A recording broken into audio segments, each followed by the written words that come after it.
Hi everyone, welcome to Regular Rampage YT. I hope you're all doing well. Today I want to argue that Margaret Smith from Regular Show became one of the most hated characters in Cartoon Network history, not because she was evil or poorly written, but because she represented everything fans feared. A love triangle that transformed their beloved absurdist comedy into a soap opera. Through her too perfect characterization, her role in keeping Mordecai in romantic limbo for years, and her part in changing Regular Show from a show about slackers fighting monsters into endless relationship drama, Margaret went from dream girl to the fandom's nightmare. But before we begin, I would just like to kindly ask you all to subscribe. It is completely free and it really helps us improve the videos for this wonderful community we have managed to build. Anyway, that is enough, let's begin. Section 1. The Dream Girl Problem. Margaret's introduction and fatal flaw. Margaret Smith walked into Regular Show during the very first season in an episode called Caffeinated Concert Tickets, and from that moment forward, she was designed to be perfect. Not just attractive or nice, but genuinely, carefully crafted to be what the show's creator, J.G. Quintel himself, described as the girl of your dreams. This deliberate design choice, this intentional perfection, would become the single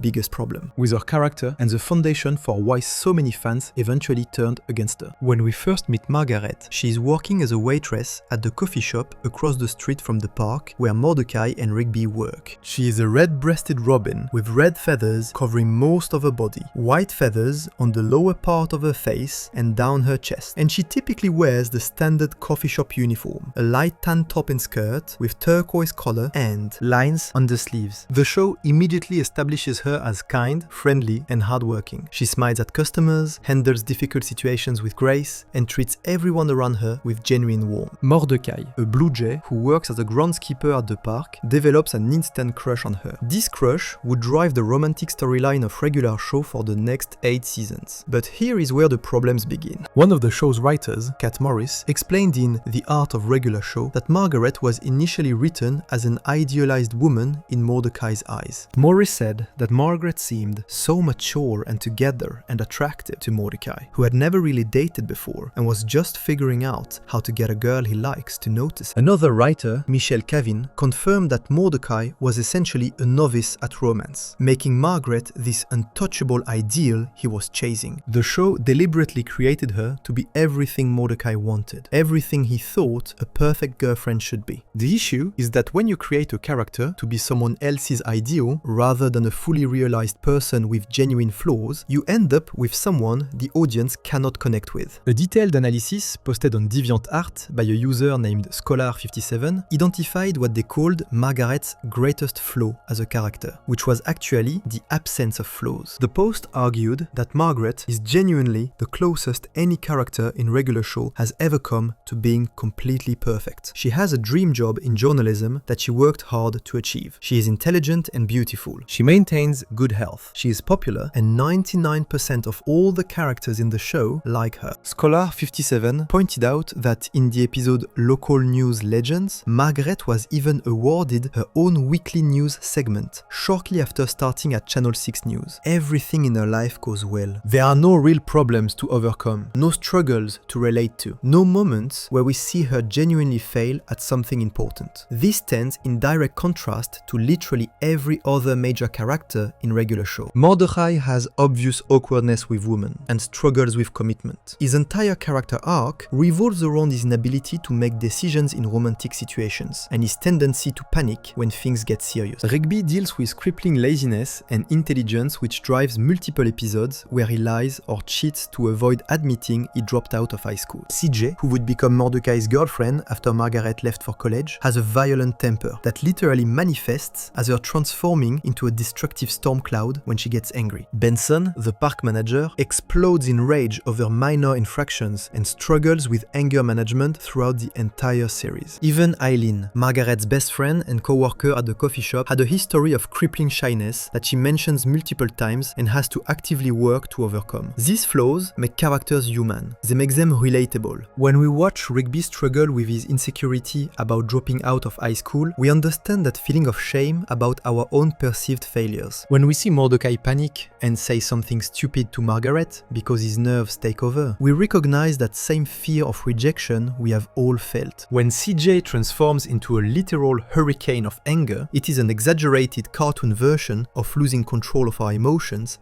that we can still understand on a fundamental level. We root for these characters because we see ourselves in their struggles. We want them to become better people. We invest in their growth. Margaret offers almost none of this. The show presents her as someone who has her life together, who makes good decisions, who handles stress with maturity, and who succeeds at nearly everything she attempts. In one of the very few instances where the show gives Margaret a genuine flaw, the episode Pie Contest reveals that she is horrible at baking pies. This is treated as a minor comedic moment rather than a real character trait. It does not affect how other characters see her. It does not create conflict or drive story. It is simply a throwaway gag that the show never explores meaningfully. Beyond this single quirk, Margaret remains frustratingly perfect. There is one other possible flaw the show hints at but never fully develops. In the episode Pie Contest, there is an implication that Margaret may have been a bully in high school. For the show never confirms this, or explores what it might mean for her character. This tantalizing suggestion of depth, of Margaret having a darker past or making mistakes when she was younger, is never mentioned again. The writers seemed afraid to commit to giving her real flaws that might make her less likable. But this backfired because it made her less interesting. Even in moments where Margaret faces setbacks, she handles them with grace and maturity. When she leaves Mordecai to attend her dream college, Milton University, in the season 4 finale, Stake Me Amadeus, she bursts into tears and tells him that for the first time, she was in a relationship that could actually go somewhere. She is devastated. But the devastation comes from having to make a mature choice between her education and her relationship. Not from any character flaw or poor decision on her part. She is doing the right thing, the responsible thing, the thing any reasonable adult would do. She chose a career and a future over a boyfriend, which is genuinely admirable. But it does not give us insight into any weakness or failing in her character. She is perfect, even in her sadness. The creators seem to recognize on some level that Margaret needed more development. Kat Morris explained that as the show went on and Mordecai actually started hanging out with Margaret, he liked her even more because he thought she was cool. And the audience also got to see her as an actual person, with goals beyond just being. Mordecai's crush. We learn that Margaret is passionate about journalism. We see her work hard to transfer colleges and pursue her dream career. We watch her interact with her family, especially her father, Frank Smith, who pilots the traffic helicopter for Channel 6 News. We discover she has a phone password that is Daddy's Girl, because she is very close to her father. We learn she is a fan of adventure movies, as shown at the beginning of the episode Death Bear. We see that she might have martial arts training, possibly karate, based on a photograph at her father's house showing her as an adolescent wearing a karate uniform and black belt while holding a trophy. These details add texture to Margaret's character. They show us what she cares about and where she comes from. But they still do not give us flaws to latch onto. Being passionate about journalism is admirable. Being close to your father is sweet. Liking adventure movies and knowing karate are cool traits. None of these things make her relatable in the way that Rigby's desperate need to prove himself, despite his failures, makes him relatable. None of these give us the vulnerability that makes us care about a character on a deeper level. The problem compounds when we consider how other characters react to Margaret. She is universally liked within the show's universe. Her co-workers at the coffee shop adore her. Her family loves her. Mordecai worships her. Rigby, who can be harsh and judgmental, treats her with respect. Even characters who barely know her seem to immediately warm to her presence. There is no antagonist who dislikes Margaret for legitimate reasons. There is no character who challenges her perspective or forces her to grow. She exists in a bubble of universal approval that makes her feel less like a real person and more like a wish fulfillment character. This universal likability within the show creates a strange disconnect with how the audience perceives her. While characters in regular show's universe see Margaret as wonderful, many fans found her bland, boring, and frustrating. The Reddit forums, Tumblr posts, and TikTok comments about Margaret revealed this split. Fans called her unnecessary, bland, and complained that she was not as entertaining as other characters. Some defenders of Margaret would post essays arguing that people needed to stop hating on her just because she got in the way of other romantic pairings. But even these defenses often acknowledged that Margaret lacked development compared to other characters. The DeviantArt analysis by Scholar57 made a crucial observation about why this matters. One of the main reasons people love cartoon characters is because we are able to relate to them through faults we experience in our own lives. We watch these characters go through their struggles on our television screens, and we root for them to either overcome their problems or learn to live with them. We spend our time hoping they will succeed and dreading how they might fail. Nearly every character in Regular Show has a flaw we can relate to, which makes us invested in their journey. Margaret, being the closest any character has come to being completely perfect, does not give us that same emotional investment. This does not mean Margaret is a bad person within the show's narrative.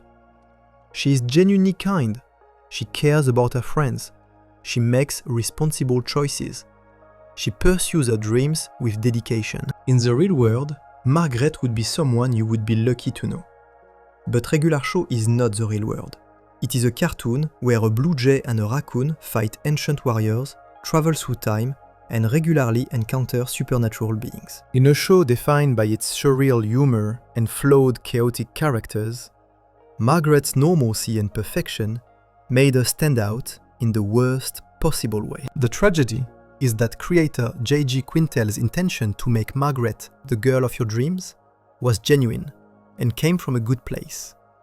He wanted to capture that feeling of having a crush on someone who seems perfect to you. He wanted to show Mordecai's journey from nervous wreck who cannot talk to girls to someone confident enough to be in a relationship. The problem is that making Margaret perfect for Mordecai made her imperfect for the audience. We needed her to be messy. We needed her to make mistakes. We needed her to struggle with something real and meaningful. We needed her to be more than just the object of Mordecai's affection. When compared to CJ, who would arrive later in the series, the difference becomes stark. CJ had clear flaws from her very first full appearance. Her anger issues were not subtle or hidden. When she got upset, she literally became a destructive force of nature. But this made her human, in a way Margaret never quite achieved. CJ also shared genuine interest with Mordecai. They bonded over video games, mini-golf, and competitive activities. They seemed to actually enjoy hanging out together, rather than just being awkward around each other. CJ brought energy and personality that matched the chaotic tone of Regular Show in ways that Margaret's calm, mature demeanor never could. The fundamental issue is that Margaret was created to be someone's dream, rather than being allowed to be her own person first. The writers built her from the outside in, starting with, what would Mordecai's perfect girlfriend be like? Rather than starting with, who is Margaret as an individual? This approach can work for minor characters or short-term love interests, but Margaret was too important to the story for too long to remain this thinly developed. She needed depth that went beyond being smart, kind, and ambitious. She needed flaws that created conflict and drove growth. She needed to be allowed to be messy and make bad decisions and learn from mistakes. Without these elements, Margaret became a symbol rather than a character. She represented the unattainable ideal, the perfect girl who seems too good to be true. And this made her less interesting to watch than literally any other character in the show. Fans did not hate Margaret because she was mean or cruel or evil. They grew to resent her because she represented a version of the show that felt safe and sanitized and dull. In a series about two slackers fighting sentient hot dogs and death himself, Margaret's perfection felt like it did not belong. And as the show continued and her role in the romantic drama expanded, that feeling of not belonging would only intensify. eventually turning her into one of the most controversial characters Cartoon Network had ever created. Before we move on, make sure to subscribe if you're enjoying this breakdown. But Margaret's perfection problem was only the foundation of why fans turned against her. Her constant parade of new boyfriends throughout seasons 1 and 2 would add fuel to the fire, and establish a pattern that made Mordecai look like a fool for chasing someone who seemed completely oblivious to his feelings. Section 2. The Revolving Door Boyfriends. Margaret's dating history. Margaret's perfection might have been forgivable if the show had not compounded the problem with a running gag that frustrated audiences for 2 entire seasons. Throughout season 1 and most of season 2, regular show established a predictable and painful pattern.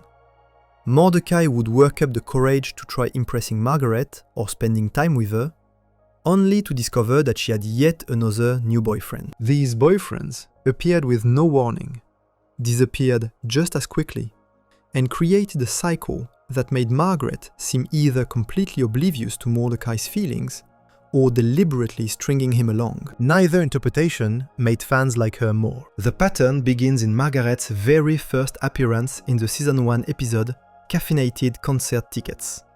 In this episode, Mordecai and Rigby desperately want to get tickets to see their favorite band, Fist Pump, in concert. The tickets are incredibly difficult to obtain, but Mordecai has extra motivation beyond just seeing the band. He wants to invite Margaret to go with him. He sees this as his perfect opportunity to spend time with her outside of the coffee shop, to show her he is cool and fun, to maybe start something romantic between them. After a series of surreal challenges, involving drinking massive amounts of coffee to stay awake for days, Mordecai and Rigby finally secure the tickets. Mordecai is thrilled. He rushes to the coffee shop to ask Margaret to the concert. But when he arrives, he discovers that Margaret already has plans to attend the concert. She's going with her boyfriend, a character named Slasher. Slasher is everything Mordecai is not. He appears muscular and intimidating. He has a tough guy appearance that makes Mordecai look small and weak by comparison. When Mordecai tries to make conversation about the band, clearly hoping to bond with Margaret over their shared interest in Fist Pump, Slasher mocks him. He makes fun of Mordecai in front of Margaret, treating him like he is pathetic for being so excited about the concert. The mockery is mean-spirited and unnecessary. To her credit, Margaret does not tolerate this behavior. She gets visibly mad at Slasher for making inappropriate fun of Mordecai during the concert. The episode shows that Margaret has standards and will stand up for her friends when they are being treated badly. She does not like bullies, and she will not let her boyfriend act like one. This is an admirable quality. It shows Margaret as a backbone and cares about treating people with respect. But from the audience's perspective, this moment plants a seed of frustration. Mordecai went through an absurd adventure to get these tickets specifically to spend time with Margaret, and she's already taken. She's dating someone who treats Mordecai poorly. And most importantly, she seemed to have no idea that Mordecai had any romantic interest in her at all. The show established from the very first episode that Margaret was unavailable, and that Mordecai's crush was going to be a long, painful journey with no guaranteed happy ending. The next boyfriend we learn about appears in the season 1 episode Mordecai and the Rigbys. In this episode, we discover through dialogue that Margaret previously dated someone named Angel. We never see Angel on screen in this episode, but Margaret mentions him when talking about her past relationships. The key detail we learn is that Margaret dated Angel specifically because of his beautiful singing voice. He had made a reservation at a lounge, suggesting he was sophisticated and romantic in ways that impressed Margaret. This detail matters because it reveals something about what Margaret looks for in boyfriends. She is attracted to specific talents or qualities. Angel's singing voice was special enough that she entered into a relationship with him. This makes sense as a reason to date someone, but it also reinforces the idea that Mordecai, who has no exceptional talents that Margaret knows about, is not the type of person she would naturally be drawn to. He's just the awkward regular customer at the coffee shop where she works. The episode Mordecai and the Rigbys itself focuses on Mordecai forming a fake band with Rigby to impress Margaret, which suggests he understands on some level that he needs to be more than just himself to catch her attention. He needs to be special, or talented, or impressive. The fact that Margaret dated Angel for his singing voice reinforces Mordecai's insecurity that he is not interesting enough for her as he currently is. The pattern continues. In the Season 2 episode Brain Eraser, there is a mention of another boyfriend, described simply as the bald guy. We do not get many details about this relationship. We do not see him on screen, we do not learn his name or what happened between them. But the casual mention of yet another ex-boyfriend adds to the growing list of people Margaret has dated. It reinforces the idea that Margaret dates frequently, that she has an active romantic life, and that Mordecai is watching from the sidelines while other guys get the opportunities he desperately wants. Then, in the Season 2 episode Do Me a Solid, there is another reference to Margaret cancelling a date with some unnamed guy. In this episode, Margaret tells someone that she cancelled the date in order to do Eileen a solid, meaning she prioritized helping her best friend over going out with whatever guy she was supposed to see. This is admirable behavior. It shows Margaret values friendship and is willing to sacrifice her own plans to help people she cares about. But once again, it confirms that Margaret has guys interested in her, that she has dating options, and that Mordecai is not one of them. The most significant boyfriend from this era appears in the Season 3 episode Cruisin'. In this episode, Margaret and Eileen make a bet with Mordecai and Rigby. The challenge is that Mordecai and Rigby have to get a girl's phone number, and if they fail, they have to buy the girls dinner. To make the boys jealous and intimidated, Margaret and Eileen bring dates to the dinner. Margaret's date is a burly human male named Chad, who goes by the nickname Iron Chest. Iron Chest is exactly what his nickname suggests.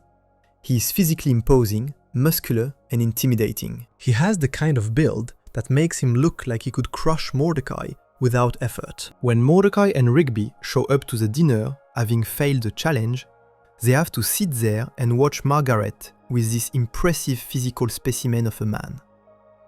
The whole situation is designed to make Mordecai feel small and inadequate. Now, it is important to note that Margaret brings Iron Chest as a date specifically because of the bet. The episode frames this as a deliberate choice to make the boys feel bad about losing. Margaret is not being cruel for cruelty's sake. She is following through on the terms of their competition. But the fact remains that Margaret has access to guys like Iron Chest. Guys who are physically impressive and confident, while Mordecai is an awkward groundskeeper who can barely string a sentence together around her. By the beginning of Season 3, fans had watched this pattern repeat over and over. Margaret had dated Slasher, Angel, the bald guy, someone she cancelled a date with, and Iron Chest. 5 different romantic interests in roughly 3 seasons, not counting any relationships that might have happened off screen that the show never mentioned. The running gag became predictable. Mordecai would get excited about Margaret. Fans would wonder if this was finally his chance. Then, the show would reveal she had a boyfriend, and Mordecai would be heartbroken again. What made this pattern particularly frustrating is that Margaret never seemed to notice Mordecai's interest. She treated him as a friend, a nice customer at the coffee shop, someone she enjoyed talking to but clearly did not see in a romantic light. From Margaret's perspective, this makes perfect sense. Mordecai never actually told her how he felt during these early seasons.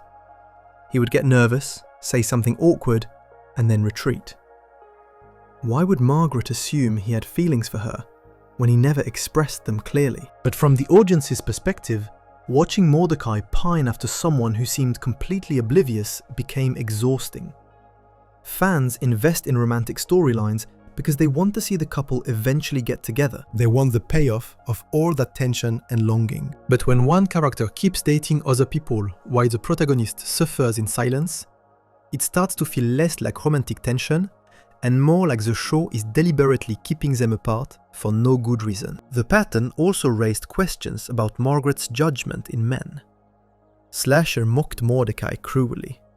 Angel apparently did not work out despite his beautiful singing voice. The bald guy came and went.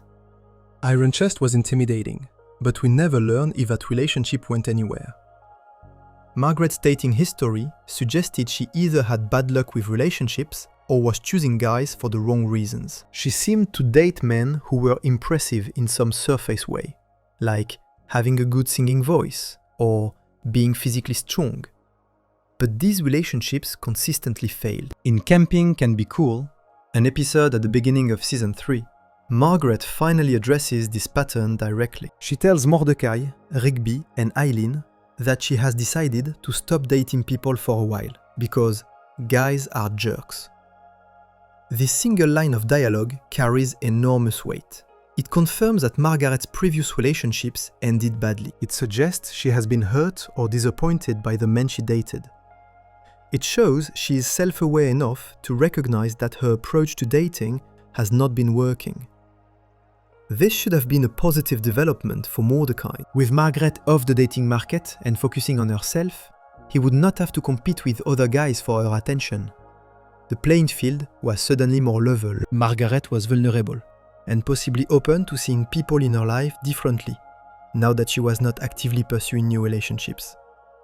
But for fans, this declaration came too late. By the time Margaret announced she was done dating guys because they are jerks, the audience had already spent 2 full seasons watching this revolving door of boyfriends. The damage to her character was done. Fans had formed an opinion of Margaret as someone who was either oblivious to Mordecai's obvious feelings or who enjoyed the attention without taking him seriously.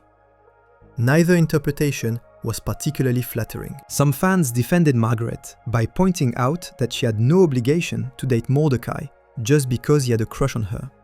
This is absolutely true.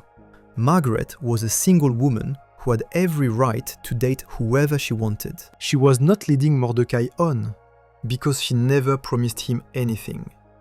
She was not playing with his feelings because she did not even know he had those feelings. The argument from Margaret defenders was that fans were being unfair to her for dating other people when Mordecai never actually asked her out during this period. But other fans countered that the constant parade of boyfriends felt like the show was deliberately keeping Mordecai down. It felt like the writers were milking the Mordecai as a crush on Margaret storyline, without actually developing it in meaningful ways. Instead of moving the relationship forward, the show kept resetting to the same basic conflict. Mordecai likes Margaret. Margaret has a boyfriend. Mordecai is sad. This repetition made Margaret seem less like a real character with her own story, and more like an obstacle preventing Mordecai from being happy. The boyfriend pattern also contributed to a common criticism of Margaret, that she was for the streets, as some TikTok comments described her years later. This phrase suggests Margaret dated around too much, that she was not serious about relationships, that she treated men as disposable. While this criticism is harsh and arguably unfair, given that we never see the full context of these relationships, it reflects genuine frustration from fans who watched Margaret move from one boyfriend to another, while Mordecai remained constant in his feelings for her. What the show probably intended as a realistic portrayal of a young woman's dating life, instead came across as Margaret being either picky to the point of unreasonable expectations, or bad at choosing partners. Every relationship failed. Every boyfriend turned out to be wrong for her in some way. And through it all, Mordecai was right there, genuinely caring about her, treating her with respect, and being completely overlooked. The tragedy is that Margaret was not actually doing anything wrong. She was a young woman in her early 20s, exploring different relationships and trying to figure out what she wanted in a partner. This is normal, healthy behavior. The fact that these relationships did not work out is also normal. Most relationships in your early 20s do not last. People date, learn about themselves, break up, and move on. Margaret was doing exactly what millions of real people do during this phase of life. But regular show is not real life. It is a television show where audiences expect romantic storylines to have direction and purpose. The constant cycle of new boyfriends felt directionless. It felt like the show was stalling, instead of telling a coherent story. And because Margaret was positioned as the love interest rather than the protagonist, her dating history was framed through how it affected Mordecai rather than as part of her own journey of self-discovery. By the time Margaret declared she was done dating jerks and went camping with Mordecai, Rigby and Eileen in Camping Can Be Cool, the audience was exhausted. They had watched 2 seasons of this pattern. They were ready for something to change, for the relationship to either move forward or for Mordecai to move on. The revolving door of boyfriends had established Margaret as unavailable for so long that many fans had already written her off as a viable romantic partner for Mordecai. Before we move on, make sure to subscribe if you're enjoying this breakdown.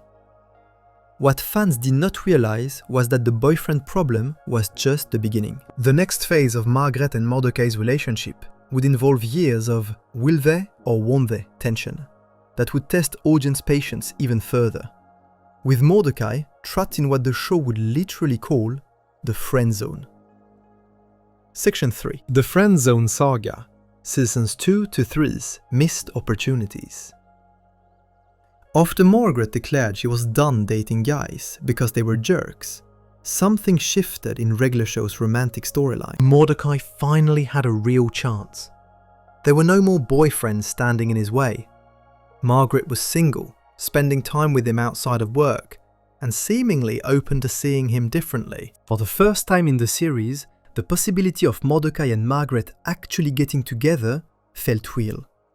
But what followed was not a smooth journey toward romance. Instead, it was a prolonged, painful series of almost and near misses that stretched across seasons 2 and 3, testing the patience of everyone watching and establishing a pattern of hesitation that would define their entire relationship. The turning point begins with the season 3 episode Butt Dial.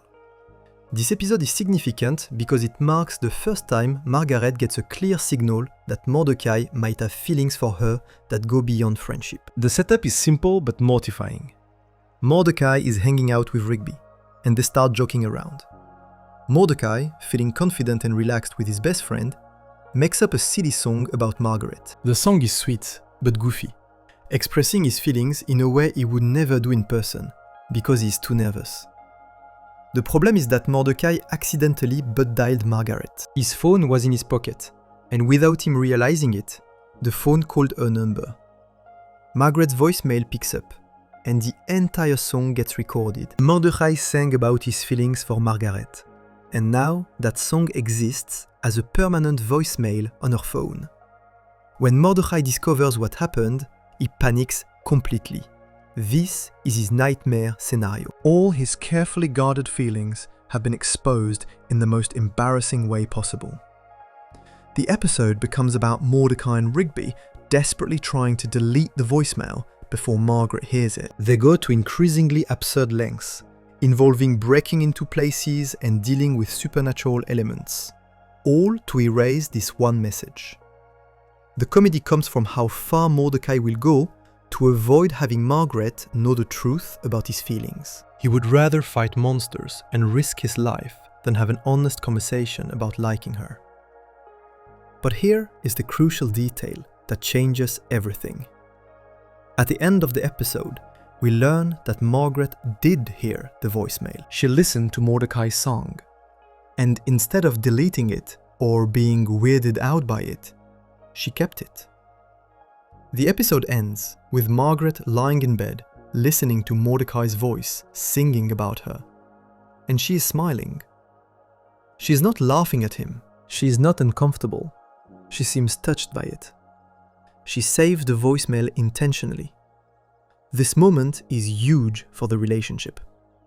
It signals to the audience that Margaret is starting to see Mordecai differently. She knows he has feelings for her now, even if he does not know that she knows. The door is open. The foundation is set. All Mordecai has to do is be brave enough to act on his feelings. And there is a real chance Margaret would respond positively. But being brave is exactly what Mordecai struggles with throughout the next several episodes. The show establishes a pattern where Mordecai has opportunities to make his move, but his nerves get the better of him every single time. He overthinks, he panics, he hesitates, and each missed opportunity makes the audience more frustrated because we can see that Margaret is interested, but Mordecai cannot get out of his own way long enough to do something about it. The frustration reaches a peak in the season 4 episode Do or Diaper. In this episode, Muscleman, one of Mordecai's co-workers at the park, decides to make a bet. Muscleman mocks Mordecai for never actually kissing Margaret, despite having a crush on her for years now. The bet is simple.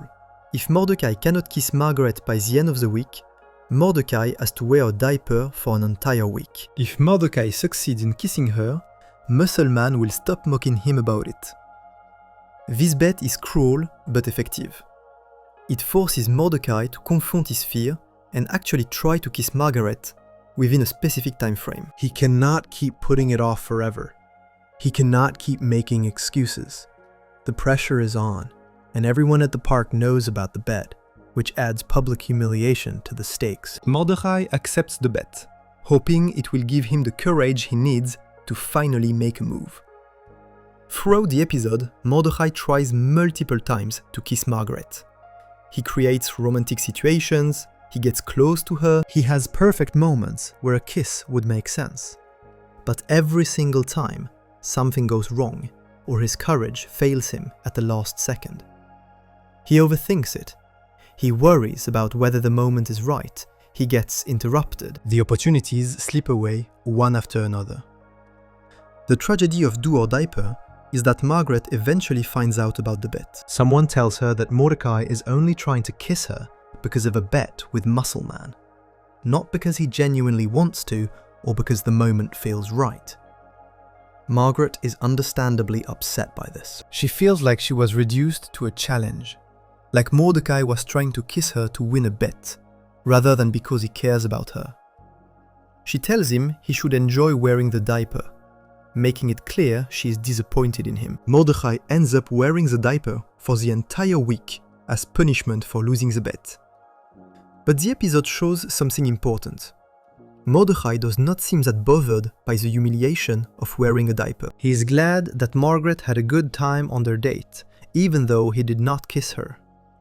He tells Rigby that what matters is that she enjoyed herself, not that he won the bet. This shows Mordecai genuinely cares about Margaret's happiness more than his own ego. But from the audience's perspective, this is yet another episode where Mordecai had opportunities to move the relationship forward and failed. The bet was supposed to force him to take action, but instead, it just confirmed that he cannot overcome his nervousness. And Margaret, who might have been open to kissing him under the right circumstances, now associates his attempt with a childish bet, rather than genuine romantic interest. The next major development comes in the season 4 episode, Picking Up Margaret. This episode is crucial because it finally gives us the first real kiss between Mordecai and Margaret, though the circumstances are complicated. Margaret needs a ride to the airport because she has a college interview. This interview is incredibly important to her future. Getting into a good college and pursuing a journalism degree is Margaret's dream, and this interview could make it happen. Mordecai volunteers to drive her. He sees this as a chance to spend quality time with her, to be helpful and supportive, and to maybe move their relationship forward. Margaret is suspicious at first, because of what happened with the diaper bet. She knows Mordecai has tried to kiss her before, and she worries this ride to the airport is just another attempt. But Mordecai assures her he just wants to help, and she agrees to let him drive her. The drive becomes chaotic, because Mordecai accidentally makes a gang called the Wickets angry at him. The Wickets are a group of people who hate cell phones and technology. When Mordecai uses his phone while driving, they see this as a terrible offense and start chasing him and Margaret. The rest of the episode becomes an action sequence, where Mordecai has to protect Margaret from the Wickets, while still trying to get her to the airport on time for her interview. Mordecai succeeds. He defeats the Wickets using clever tricks. He gets Margaret to the airport safely. She is not hurt, and she will make her interview on time. Margaret is genuinely grateful. She tells Mordecai he is a great friend, thanking him for going through all that chaos just to help her. This moment is bittersweet for Mordecai, because being called a great friend is not what he wants to hear, but he is glad she's safe. Then, before Margaret gets on a plane, she does something unexpected. She kisses Mordecai. It is a quick kiss, not a long romantic moment, but it is real. She kisses him to thank him for being there for her, for protecting her, for being someone she can count on. Then she boards her plane and leaves. Mordecai is left standing there, stunned and happy. He finally got his first kiss from Margaret. But when Mordecai tells Rigby about the kiss later, Rigby delivers devastating news. Rigby tells Mordecai that the kiss before someone leaves on a plane is a goodbye kiss. It is not a romantic kiss that means the relationship is starting. It is a friendly kiss that means thank you and goodbye. Rigby warns Mordecai that this kiss actually put him in what people call the friend zone, a place where someone you have romantic feelings for only sees you as a friend. This concept of the friend zone becomes literal in the next episode, Meteor Moves, and it is one of the most memorable and frustrating episodes in the entire series. The setup is that a meteor shower is happening, and it only occurs once in a lifetime. Mordecai invites Margaret to watch the meteor shower with him. This is meant to be a romantic date, a beautiful moment under the stars where they can connect emotionally. Rigby keeps pushing Mordecai to kiss Margaret during the meteor shower, telling him this is a perfect opportunity to break out of the friend zone. Throughout the episode, Mordecai tries to work up the courage to kiss Margaret. He gets close. They are having a nice time together. Margaret even reveals that she does not want to leave for college because she would really miss him. This is Margaret telling Mordecai directly that she cares about him, that leaving him behind would be hard for her. This is as clear a signal as someone can give that they have feelings. Mordecai leans in to kiss her.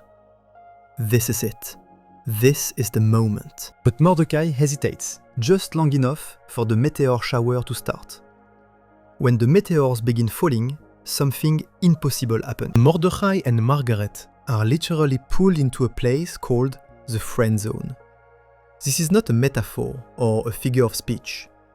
The show creates an actual physical location called the friend zone that exists like another dimension. In the friend zone, Mordecai and Margaret are separated.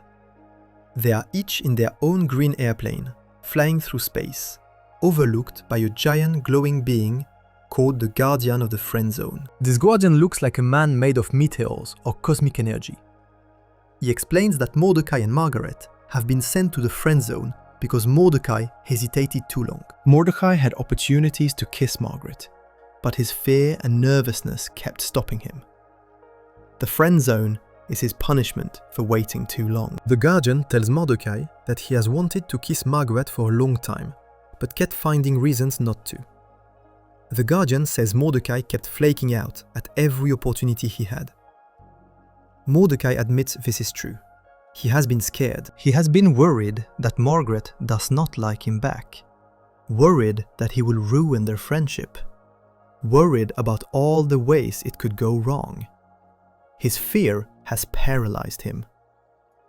But the Guardian gives Mordecai one more chance. If Mordecai can kiss Margaret right now, in the friend zone, they will both be released. This is Mordecai's final opportunity to show his true feelings and to break them out of this cosmic prison. Mordecai, with nothing left to lose, flies his plane close to Margaret's plane.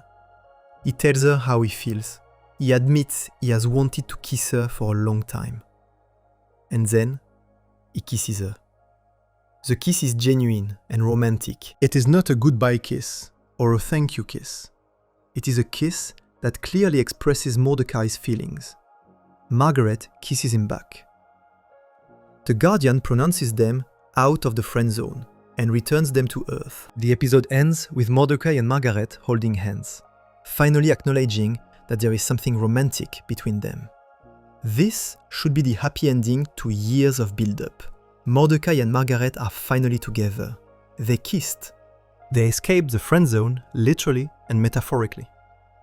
The audience should be celebrating that the painful will they or won't they phase is finally over.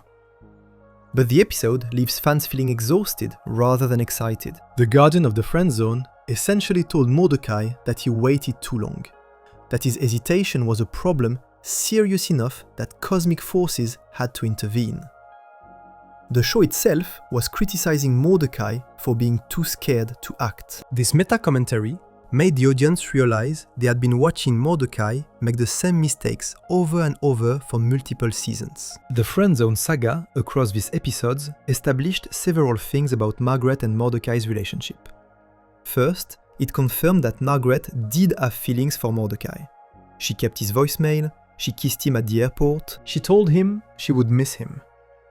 She was sending signals that she was interested. This meant Margaret was not oblivious or leading him on. She cared about him. Second, it established that Mordecai's fear and hesitation were the main obstacles to the relationship. Margaret was not the problem. The revolving door of boyfriends was over. She was single and spending time with him. But Mordecai could not overcome his own nervousness long enough to be honest about his feelings.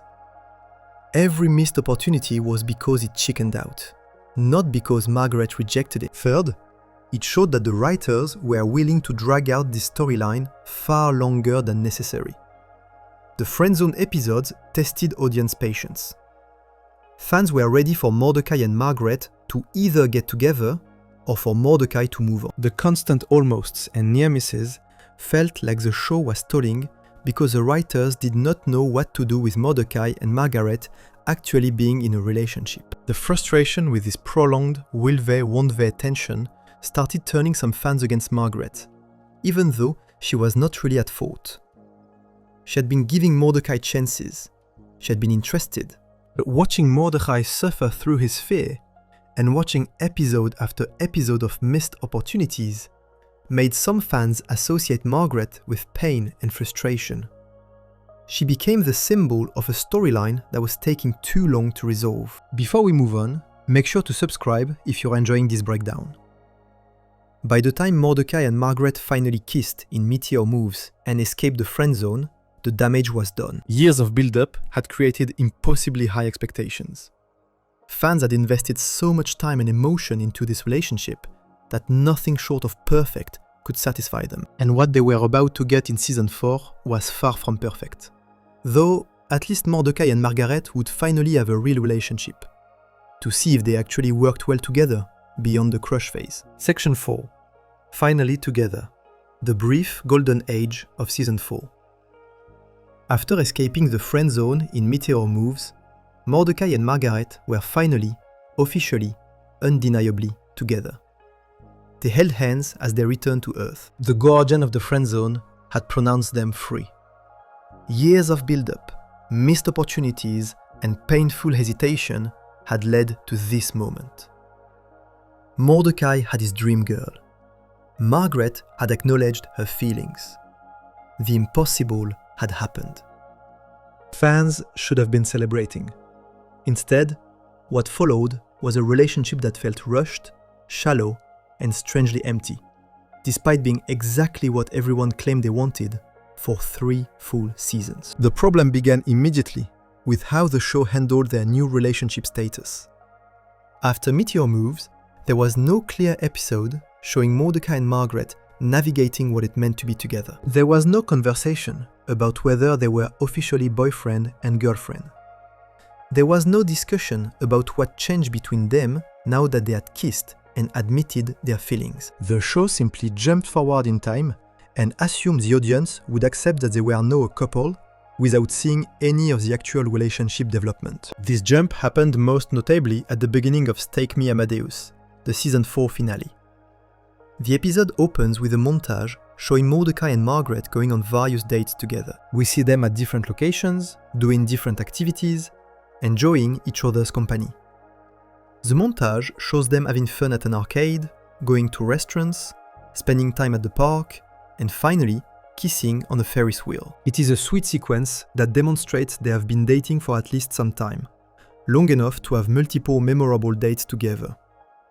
But this montage also reveals a major flaw in how the show handled their relationship. Instead of showing us episodes where Mordecai and Margaret navigated being together, where we could see their chemistry and understand why they work as a couple, the show gave us a highlight reel. It was like watching someone else's vacation photos. We could see they went places and did things, but we did not experience those moments with them. We did not get to hear their conversations or see how they handled disagreements, or learn what they loved most about being together. Between Meteor Moves and Stake Me Amadeus, there are only a handful of episodes where Margaret appears, and where their relationship is relevant to the plot. One of the most significant is Family Barbecue, which happens between these two episodes and shows Mordecai meeting Margaret's family for the first time. This is typically a huge milestone in any relationship. The moment where your romantic partner gets introduced to the people who matter most to you. And you hope desperately that they will get along. Family Barbecue is important because it introduces us to Margaret's father, Frank Smith, in a substantial way. Frank is the pilot for Chopper 6, the traffic helicopter for Channel 6 News. He is a strong, stern human man who clearly loves his daughter very much and is extremely protective of her. The episode establishes that Frank has a very specific rule when it comes to Margaret's boyfriends. He never shakes their hands. This might seem like a small thing, but in the context of meeting your girlfriend's father, the handshake represents acceptance and respect. By refusing to shake hands with any boy Margaret brings home, Frank is making a statement that he does not approve of anyone dating his daughter. Mordecai becomes obsessed with getting Frank's handshake. He sees it as the ultimate challenge, the way to prove he is worthy of dating Margaret. If he can just get Frank to shake his hand, it will mean Frank accepts him and sees him as good enough for his daughter. This drives the entire plot of Family Barbecue. Mordecai is not just trying to make a good impression or have a pleasant time with Margaret's family. He has a specific goal: earn Frank Smith's handshake. The episode escalates in typical regular show fashion, with the situation becoming increasingly absurd and dangerous. At one point, both Mordecai and Frank end up jumping out of a helicopter. This is not a metaphor or an exaggeration. They literally jump out of a helicopter high in the sky. The fall is catastrophic for Mordecai. When he hits the ground, he breaks almost every bone in his body. The episode ends with Mordecai in the hospital, wrapped in bandages and casts, having suffered severe injuries from this fall. But Frank finally shakes his hand. After seeing how far Mordecai was willing to go, how much he was willing to risk just to earn Frank's approval, Margaret's father extends his hand. The handshake happens. Mordecai succeeded in his goal. Despite being broken and battered, he earned the respect of Margaret's father. This should be a triumphant moment that solidifies Mordecai and Margaret's relationship as serious and legitimate. The episode Carter and Briggs reveals that approximately 6 weeks pass between Family Barbecue and the next time we see Mordecai active and healthy. 6 weeks for Mordecai to recover from breaking nearly every bone in his body is actually miraculous. In real life, these injuries would take months or even years to heal completely. But this is a cartoon, so Mordecai bounces back much faster than any real person could. The important detail is that significant time passes, and during this time, Mordecai and Margaret continue dating. We do not see those 6 weeks. We do not watch Mordecai recovering while Margaret visits him. We do not see how their relationship deepened during this vulnerable time. We do not learn whether Margaret felt guilty that Mordecai got hurt trying to impress her father, or whether she was angry at her father for putting Mordecai in that situation, or how she handled any of the emotions that would naturally come from watching your boyfriend nearly die at a family barbecue. The show skips all of these developments. This pattern of skipping over the actual relationship became the defining characteristic of Mordecai and Margaret's time together in season 4. The show kept jumping forward, showing us that they were still together without showing us why they stayed together. We saw them on dates in the Stake Me Amadeus montage. We saw Mordecai meet her family. We knew they were officially boyfriend and girlfriend. But we did not see the conversations that made them work as a couple. We did not see them learning about each other in deeper ways. We did not see them facing challenges together and growing stronger because of it. This created a strange emptiness at the heart of their relationship. After 3 seasons of build-up, after countless episodes focused on Mordecai's crush and his attempts to win Margaret over, after literally escaping the friend zone through cosmic intervention, the show had nothing interesting to say about them actually being together. The relationship itself was not a story. It was just a status that existed between other stories. Compare this to how the show handled Rigby and Eileen's relationship later in the series. When Rigby and Eileen got together, the show gave them episodes where they navigated their differences, where Rigby had to overcome his initial shallow reasons for not liking her, where we saw them genuinely enjoy spending time together in ways that made sense for both characters. Their relationship had texture and depth. We understood why they worked together. Mordecai and Margaret never got that same level of development during their time as an official couple. The most we learn is that they enjoy going on dates and that Margaret's father eventually accepts Mordecai after he proves himself willing to risk his life. These are surface-level details that do not tell us anything meaningful about their emotional connection or compatibility. The brevity of their relationship made everything worse. From the kiss in Meteor Moves to the breakup in Stake Me Amadeus spans only a handful of episodes. If you watch regular shows straight through, Mordecai and Margaret's actual relationship as boyfriend and girlfriend lasts maybe a few hours of screen time at most. 3 years of build-up resulted in a few episodes of dating, and then it was over. The ratio felt completely wrong. This brevity sent a message to the audience, whether the writers intended it or not.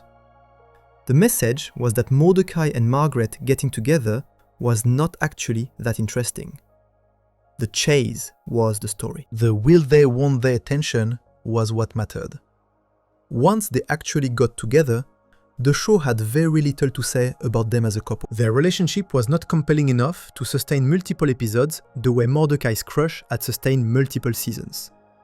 Fans noticed this emptiness. After investing so much time and emotion into wanting Mordecai and Margaret to get together, actually seeing them together felt hollow. There was no magical chemistry on screen. There were no memorable conversations or inside jokes that made you understand why they belonged together. There was just the fact that they were together, with very little substance supporting that status. The show seemed to recognize it had written itself into a corner. Mordecai had achieved his goal of dating Margaret. But now what? The writers apparently did not have a good answer to that question. They could not keep Mordecai and Margaret in a holding pattern of generic dates forever. They needed conflict, or growth, or something to make the relationship interesting. But introducing major relationship problems would feel cruel after making fans wait so long for them to get together. So instead, the show made a different choice. Rather than trying to make Mordecai and Margaret's relationship interesting, rather than finding new stories to tell about them as a couple, the writers decided to end it. Stake Me Amadeus would be the season 4 finale, and it would tear Mordecai and Margaret apart in a way that would devastate both of them, and leave Mordecai depressed for an entire season. The golden age of Mordecai and Margaret's relationship, such as it was, lasted only a few episodes. They went on dates, shown in a montage. Mordecai met her family and nearly died earning her father's approval. They spent approximately 6 weeks together while Mordecai recovered from his injuries. And then it ended. That was the entire relationship from start to finish. Years of build-up, a handful of episodes together, and then heartbreak. Looking back, the relationship never stood a chance. The writers had spent so much time and energy on the pursuit that they forgot to develop what would happen after the pursuit succeeded. They created a perfect dream girl, but did not give her enough depth to be an interesting girlfriend. They made Mordecai's crush the centerpiece of his character, but did not know who Mordecai was as a boyfriend. The relationship was doomed from the start, because it was built on a foundation of longing rather than compatibility. The audience could feel this emptiness, even if they could not articulate why. Something felt off about Mordecai and Margaret finally being together. It did not feel earned, despite all the build-up. It did not feel right, despite them both seeming happy. It felt like the show was going through motions, checking off boxes, fulfilling an obligation to give fans what they said they wanted without actually believing in the relationship itself. Before we move on, make sure to subscribe if you're enjoying this breakdown. But none of this prepared fans for what came next. In Take Me Amadeus, Mordecai would plan the perfect evening to ask Margaret to officially be his girlfriend, only to have everything fall apart in the most painful way possible, when Margaret revealed she had been accepted into a dream college and would be leaving him behind. Section 5. Take Me Amadeus. The breakup that devastated Mordecai. The season 4 finale of regular show is titled Take Me Amadeus, and it stands as one of the most emotionally devastating episodes in the entire series. This is the episode where Mordecai and Margaret's relationship ends, where dreams are shattered, and where the show proves it is willing to hurt its characters in ways that feel genuinely painful, rather than just comedically absurd. Everything that came before, all the build-up and longing and finally getting together, leads to this single catastrophic night that would change the direction of the show forever. The episode begins with Mordecai revealing his plan to Rigby. He is going to take Margaret out to dinner at the fanciest, most expensive restaurant in their area. Take Me Amadeus. This is not just any restaurant. It is the kind of place that is crazy expensive, where normal park groundskeepers like Mordecai could never afford to eat. But Mordecai has a plan for how to pay for this elaborate date. He has Amadeus dollars. Amadeus dollars are special currency that only works at Take Me Amadeus restaurant. They are essentially fancy coupons that allow you to buy steaks at this expensive establishment. Pops, the wealthy owner of the park where Mordecai works, had given out Amadeus dollars as Christmas gifts to all the park employees at some point in the past. Most people probably used their Amadeus dollars right away, or forgot about them. But Mordecai saw an opportunity. Mordecai explains to Rigby that he traded everyone at the park for their Amadeus dollars. He did favors for his co-workers in exchange for their unused Amadeus dollars. This is why Mordecai had been doing extra work around the park. He was not just being a good employee, he was collecting currency so he could afford this special dinner with Margaret. By the time he finishes his trading, Mordecai has accumulated what he calls maid stacks of Amadeus dollars.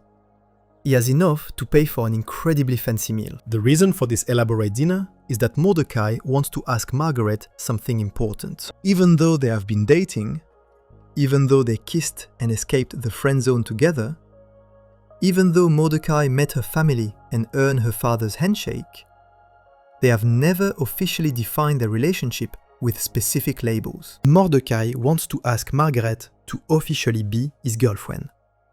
He wants to put a name to what they have been doing. He wants commitment and clarity.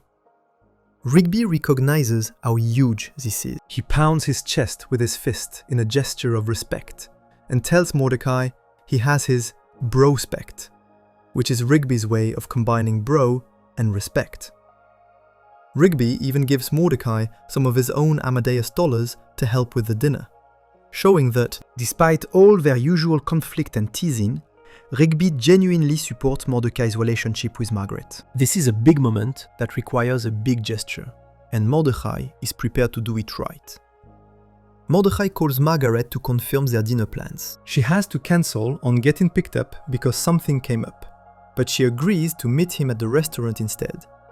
Mordecai is fine with this change. He is humming a song, the same song he accidentally left on Margaret's voicemail in butt dial, showing he is happy and confident. He arrives at Steak Me Amadeus, walks up to the receptionist and asks for his reservation for two under the name Mordecai. He even asks if there is an extra nice table available, offering to pay upfront if it costs more. He wants everything to be perfect. Then everything goes wrong. When the receptionist looks at Mordecai's Amadeus dollars, she hesitates. Within 1 second of her pressing a red button under her desk, an entire SWAT team moves in and arrests Mordecai. He is dragged away in handcuffs, completely confused about what is happening. This was supposed to be the perfect romantic evening, and instead, he is being treated like a dangerous criminal. Mordecai finds himself in an interrogation room with the entire park crew, all of them in handcuffs. An FBI agent named Morelli starts interrogating them aggressively, telling Mordecai that people like him make her sick. Then, two other FBI agents enter, a male agent named Costello and a female agent named Kessler. They take over the interrogation and reveal the truth. The Amadeus dollars are counterfeit. Someone has been printing fake currency and using it to scam Steak Me Amadeus restaurant. The FBI has been tracking this counterfeit operation for months, and all of Mordecai's Amadeus dollars have fingerprints from the park crew all over them. Pops, the sweet and innocent owner of the park, eventually reveals how this happened. He had bought the Amadeus dollars from someone, not knowing they were fake. The park crew figures out that the Capicola gang is behind this scheme. The Capicola gang is a group of villains from earlier in the series who the park crew thought they had defeated. Apparently the gang survived and plotted this elaborate revenge, creating counterfeit Amadeus dollars and selling them to Pops, knowing the park workers would eventually try to use them and get arrested. The FBI is ready to arrest everyone, until Mordecai explains why tonight is so important. He tells them about Margaret, about how he needs this dinner to be perfect, about how he has been waiting for years to reach this point in their relationship. Agent Costello, the male FBI agent, sympathizes with Mordecai's situation. He convinces Agent Kessler to make a deal. If Mordecai and the park crew help the FBI catch the counterfeiter by setting up a sting operation, then Mordecai can have his dinner with Margaret. The plan is simple. Mordecai will sit down to dinner with Margaret as planned. He will be wired with a recording device. When the counterfeiter arrives to collect more money, Mordecai will have to leave Margaret immediately to help with the arrest. It is not ideal, but it is Mordecai's only chance to salvage the evening. Rigby reminds Mordecai of their earlier conversation about bro-spect and offers to help, showing true friendship in this crisis. Margaret arrives at the restaurant wearing a purple dress. She looks beautiful. Mordecai sits down with her at their table and they begin their dinner. But there is tension in the air. Both of them have something important they want to tell the other person. Mordecai wants to ask Margaret to be his girlfriend. Margaret also has something important to say. They both try to speak at the same time, creating an awkward moment where neither of them gets to share their news. Before they can resolve this awkwardness, Agent Costello speaks into Mordecai's earpiece. The suspect has arrived. Mordecai has to leave Margaret immediately to help with the FBI operation. He cannot explain why he's leaving, because that would blow their cover. So Mordecai makes up a terrible excuse, telling Margaret he needs to use the bathroom. And then he abandons her at their table. Margaret is left sitting alone, confused about why Mordecai is acting so strange on what was supposed to be a romantic dinner. Mordecai meets up with Rigby to confront the suspect, who turns out to be the leader of the Capicola gang, disguised in a bear costume. Before they can get the confession they need on the recording device, Margaret appears. She followed Mordecai because she really needs to talk to him. She says she really needs to tell him something important. Her appearance blows the FBI's cover. The Capicola gang leader pulls out a Tommy gun and starts shooting. The romantic dinner has become a shootout. Chaos erupts in the restaurant. the FBI agents are trying to arrest the Capicola gang. The gang is shooting at everyone. Mordecai and Margaret are trapped in the middle of this violence. In the confusion, with bullets flying and people shouting, Margaret finally tells Mordecai what she has been trying to say all evening. She has been accepted into a dream college. She got into Milton University. This should be good news. Margaret has been working incredibly hard throughout the entire series to get into a good college.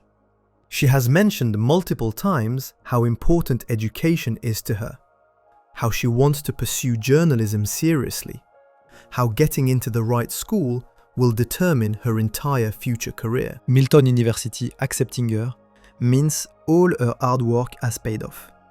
She achieved her goal. She's going to have the future she always wanted. But the way Margaret tells Mordecai makes it clear this is not purely happy news. Her face shows pain. Her voice breaks. She tells Mordecai that even though what they have is special, even though this is the first relationship she has had that could actually go somewhere, she has to leave. She cannot be his girlfriend because she has to go to Milton University. The college of her dreams is not local. She will have to move away. Their relationship cannot continue. Margaret starts crying. Real tears stream down her face. She tells Mordecai she does not want to let go of this opportunity. She has worked too hard to give up on her dream college. But she is devastated that pursuing her dream means losing Mordecai. She bursts into tears, unable to control her emotions, and runs out of the restaurant. She's gone before Mordecai can process what just happened, or respond in any meaningful way. Agent Kessler calls a ceasefire. The shooting stops. Everyone stands there in stunned silence. Mordecai is heartbroken and devastated by losing the love of his life. The park crew looks on in disbelief, unable to help their friend through this pain. The Capicola gang leader makes a snide remark about college being overrated, mocking the situation. Then, Amadeus Martinez, the owner of Steak Me Amadeus restaurant, appears with a bazooka and blows up the entire Capicola gang. Amadeus denounces anyone who would slander college education in his restaurant, showing he has strong opinions about the value of education. But Mordecai does not care about the gang being defeated. He does not celebrate their revenge against the villains who framed them. He just stands there, broken and alone, processing that Margaret is leaving him. The episode ends with a time skip. We see Mordecai sitting on the roof of the park house with Rigby at sunset. Rigby asks whether Mordecai took Margaret to the airport. Mordecai confirms he did, but refuses to talk about it. Rigby sits down with him and hands him a soda. They drink together in silence, looking at the sunset, and the season ends on this image of Mordecai's quiet devastation. The impact of Steak Me Amadeus cannot be overstated. This episode took years of romantic build-up and ended it in the most painful way possible. Margaret made a mature, responsible choice to prioritize her education and career over a relationship. This is admirable. This is what any good guidance counselor would tell a young person to do. You should not give up your dream college for a boyfriend, especially when you are only in your early 20s and have your whole life ahead of you. But from the audience's perspective, this felt cruel. Fans had invested in this relationship for 3 full seasons. They watched Mordecai struggle with his feelings. They watched him finally escape the friend zone. They watched him risk his life to earn her father's respect. They wanted this relationship to work. And just when it seemed like Mordecai finally had everything he wanted, Margaret took it away by making the responsible adult choice. The beginning of season 5 shows exactly how badly this breakup affected Mordecai. The premiere episode is called Laundry Woes, and it opens with scenes from the end of Steak Me Amadeus as a recap. Then it shows Mordecai in the aftermath. He is depressed in a way the show treats seriously, rather than just comedically. Mordecai grows a beard, which the show treats as a beard of sorrow. He sits alone reading a book, trying to distract himself. When he sees Muscleman and Starla being happy together, and I-5 Ghost and Celia kissing, and everyone around him in love, he cannot stand it. He throws down his book and leaves, unable to watch other people's happiness when he is miserable. Rigby tries to help Mordecai move on by finding Margaret's sweater and suggesting they return it to her. But the sweater comes to life in a supernatural twist, which is typical for regular shows. The animated sweater tries to pull Mordecai back into his depression by lying about Margaret. It tells Mordecai that if he returns the sweater, Margaret would leave college for him, feeding into Mordecai's fantasy that she might come back. But this is the sweater manipulating him, not reality. Mordecai eventually overcomes the sweater's influence and lets go of it, symbolically letting go of his obsessive need to get Margaret back. But the damage was done. Margaret leaving for Milton University positioned her as the person who broke Mordecai's heart. She chose her career over him. She made him believe they had a future together and then took it away. None of this is actually Margaret's fault. She made the right choice for herself. She did not owe Mordecai anything. They were dating for a brief time, not married. He could not expect her to give up her dreams for him. Yet emotionally, the show framed Margaret as the one who hurt Mordecai. The musical score in Stake Me Amadeus swells dramatically when she runs out crying. The final shot of the season is Mordecai sitting in depression. The season 5 premiere focuses entirely on how badly Mordecai is handling the breakup. Margaret gets to live and pursue her dreams, while Mordecai is left behind to suffer. The narrative sympathy goes entirely to Mordecai, making Margaret feel like the person who abandoned him, even though she was making a reasonable life choice. Before we move on, make sure to subscribe if you're enjoying this breakdown. This breakup would have lasting consequences for how fans viewed Margaret. She went from dream girl to the girl who left. And when she eventually returned in season 6, she would not be coming back to an empty playing field. She would be coming back to find that Mordecai had moved on with someone new. Someone fans liked much better. And her presence would create the love. Triangle that would transform regular show from beloved comedy into hated soap opera drama. Section 6. Enter CJ, why fans chose the Cloud Girl. Margaret left for Milton University at the end of season 4, and for all of season 5, she was completely absent from regular show. She did not appear in episodes, she was not mentioned frequently. She was pursuing her education and living her life, away from the park, away from Mordecai, away from the show itself. This absence created a vacuum in the romantic storyline that had driven so much of the series. Mordecai was single again, heartbroken and depressed, and the show needed to decide what to do with his character, now that his defining crush was gone. The answer came in the form of a character who had appeared briefly 2 seasons earlier, but was about to become one of the most important people in Mordecai's life. A cloud woman named CJ. CJ, whose full name is Cloudy J, first appeared in the season 3 episode Yes Dude Yes. This episode is important because it shows Mordecai at a low point in his relationship with Margaret, even before they officially got together. In Yes Dude Yes, Mordecai mistakenly believes that Margaret has gotten engaged to another man. He sees her at a restaurant with a guy, and she is showing off what looks like an engagement ring. Mordecai is devastated. He thinks he lost his chance with Margaret forever. She's going to marry someone else, and all his years of crushing on her were for nothing. Rigby, being a good friend despite his usual laziness and immaturity, decides to help Mordecai move on. He sets up an online dating profile for Mordecai without telling him. Through this dating site, Rigby finds a match for Mordecai and arranges a blind date. The match is CJ, a humanoid cloud woman who stands approximately 5 feet 8 inches tall. When Mordecai meets her, he is immediately struck by how much they have in common. CJ and Mordecai bond quickly during their date. They share similar interests and have compatible personalities in ways that feel natural and easy. They talk about things they both enjoy. They laugh together. There is none of the awkward tension that defines so many of Mordecai's interactions with Margaret. CJ does not make Mordecai nervous in the same way. He can actually have a normal conversation with her without panicking or saying something stupid. The date goes well enough that it seems like this could be the start of something good for Mordecai. The chance to finally move past his obsession with Margaret.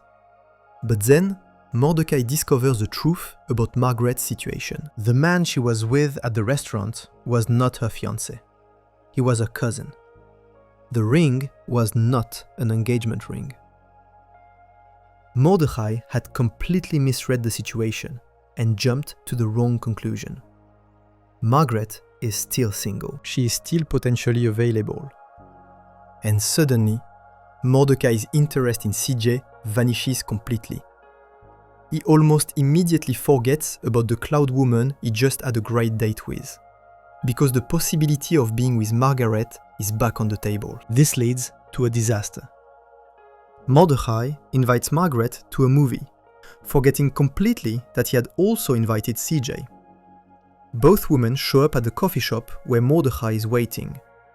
CJ overhears Mordecai asking Margaret out. She realizes that Mordecai only went on a date with her because he thought Margaret was unavailable. And the moment he found out Margaret was single again, he abandoned any interest in CJ. From CJ's perspective, this is a betrayal. She was not a real romantic interest to Mordecai. She was just a distraction, while he could not have the girl he really wanted. CJ's response to this betrayal is dramatic and literal. She transforms into a storm cloud. Not a metaphorical storm, not someone who is just very angry, but an actual, massive, dark storm cloud with lightning and thunder and destructive winds. This transformation shows CJ's defining character trait. She has severe anger problems that manifest as weather-based powers. When she gets really upset, she becomes a literal force of nature that can cause serious damage to people and property around her. In her storm form during Yes Dude Yes, CJ becomes what looks like a hurricane or tornado made of dark clouds. She produces lightning bolts. She creates dangerous winds. She is genuinely threatening in this state. Not just throwing a tantrum, but becoming an actual danger. Mordecai has to apologize and calm her down to stop the destruction. Eventually, CJ returns to her normal humanoid cloud form and leaves, denying Mordecai's offer to still be friends. The episode ends with CJ and Mordecai not together, with CJ hurt and angry, and with Mordecai free to pursue Margaret without this complication. That could have been the end of CJ's character. She appeared for one episode, served as a brief distraction in Mordecai's pursuit of Margaret, and then left. Many shows introduce love interests this way and never bring them back. But the regular show writers made a different choice. They brought CJ back in season 5, and they made her a major character, in a way that would fundamentally change the show's romantic dynamics. CJ's return happens in the season 5 episode New Year's Kiss. This episode takes place after Margaret has left for college, after Mordecai has spent time being depressed about the breakup, and after he has started trying to move on with his life. The park is throwing a New Year's Eve party, and it is a masquerade party, where everyone wears masks. This detail becomes important because it means people cannot easily recognize each other at the party. Mordecai attends the party wearing a mask. He is trying to have fun and celebrate the new year, rather than staying home being sad about Margaret. While at the party, he meets someone else wearing a mask. They do not know who each other are because their masks hide their identities. But they connect. They dance together. They have fun. And when midnight arrives and the new year begins, they kiss. It is a romantic moment between two people who do not even know each other's names, but who felt a genuine spark of connection. After the kiss, they remove their masks and discover each other's identities. The person Mordecai kissed is CJ, the cloud woman he went on a date with 2 seasons ago. The one he accidentally hurt when he chose Margaret over her, has come back into his life in the most unexpected way. Both of them are surprised. The situation is awkward because of their history. But there is also something there, some chemistry, that made them find each other at the party, even without knowing who the other person was. This chance encounter at the New Year's Eve party becomes the foundation for Mordecai and CJ actually giving their relationship a real try. The next episode, Dodge This, continues the story days after the kiss. Mordecai and CJ end up competing against each other in a dodgeball tournament. The episode shows them interacting more, getting to know each other, and navigating what it means that they kissed at midnight. Over the course of several episodes in Season 5, they begin dating officially. This time, Mordecai is not using CJ as a distraction from Margaret. Margaret is gone. Mordecai has accepted that she is not coming back. He is genuinely trying to build something with CJ. And fans notice something important. Mordecai and CJ actually seem to work well together. They had chemistry that Mordecai and Margaret never quite achieved. CJ and Mordecai shared genuine interests in ways that felt natural. They both enjoyed video games, which became a bonding activity in multiple episodes. They both liked mini-golf and other competitive recreational activities. They had fun together, doing normal things that couples do, without the constant awkwardness and tension that define Mordecai's interactions with Margaret. More importantly, CJ had something Margaret lacked: obvious, relatable flaws. CJ's anger problem was not subtle or hidden. When she got upset, she literally transformed into a destructive storm cloud. This was a huge character flaw that created real conflict and required growth. CJ had to work on controlling her temper. She had to learn to communicate her feelings instead of exploding into weather patterns. She was not perfect. She was messy and complicated, and sometimes her emotions got the better of her in dangerous ways. But this made CJ feel human in a way Margaret never did. Fans could relate to having anger problems, to struggling with emotional control, to feeling like your feelings sometimes overwhelm your rationality. CJ's storm cloud transformation was an exaggerated cartoon version of losing your temper. But the emotional reality underneath it was something everyone had experienced. She was flawed and working on herself, which made her interesting to watch and easy to root for. CJ also brought energy to the show that matched regular show's chaotic tone better than Margaret's calm maturity. Margaret was responsible and level-headed and made good decisions. She was the kind of person who would be great to date in real life. But CJ was exciting and unpredictable and brought drama. She fit into a show about fighting monsters and traveling through time in ways that a practical journalism student never quite could. CJ felt like she belonged in regular show's weird universe. The contrast between CJ and Margaret became a major topic of discussion in the regular show fandom. Online forums, Reddit threads, Tumblr posts, and eventually TikTok videos debated which woman was better for Mordecai. The shipping names emerged: Mordare, for people who supported Mordecai and Margaret, and Cludekai, for people who supported Mordecai and CJ. The fandom split roughly 50-50, according to discussions on the regular show wiki, with passionate arguments on both sides. Mordare shippers argued that Margaret was Mordecai's first love, that they had years of history together, that they were both birds, which made them a more logical pairing biologically, and that Margaret's calm personality balanced out Mordecai's anxious nature. They pointed to all the build-up across seasons 1 through 4 as evidence that Margaret and Mordecai were meant to be together.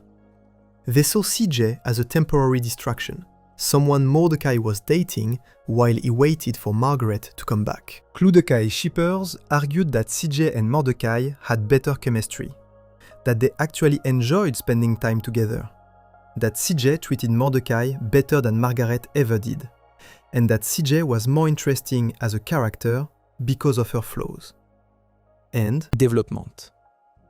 They pointed to how much Mordecai smiled around CJ, how relaxed he seemed, how he could be himself without the constant nervousness that plagued his interactions with Margaret. Comments on TikTok years later would say things like, CJ treated Mordecai better than Margaret ever could, and CJ and Mordecai should have been endgame. The debate became heated because both sides had valid points. Margaret had years of build-up and was Mordecai's dream girl. But CJ had better on-screen chemistry and seemed to make Mordecai genuinely happy in the present, rather than just fulfilling a long-held fantasy. Margaret represented Mordecai's past and his years of longing. CJ represented his future and his growth as a person.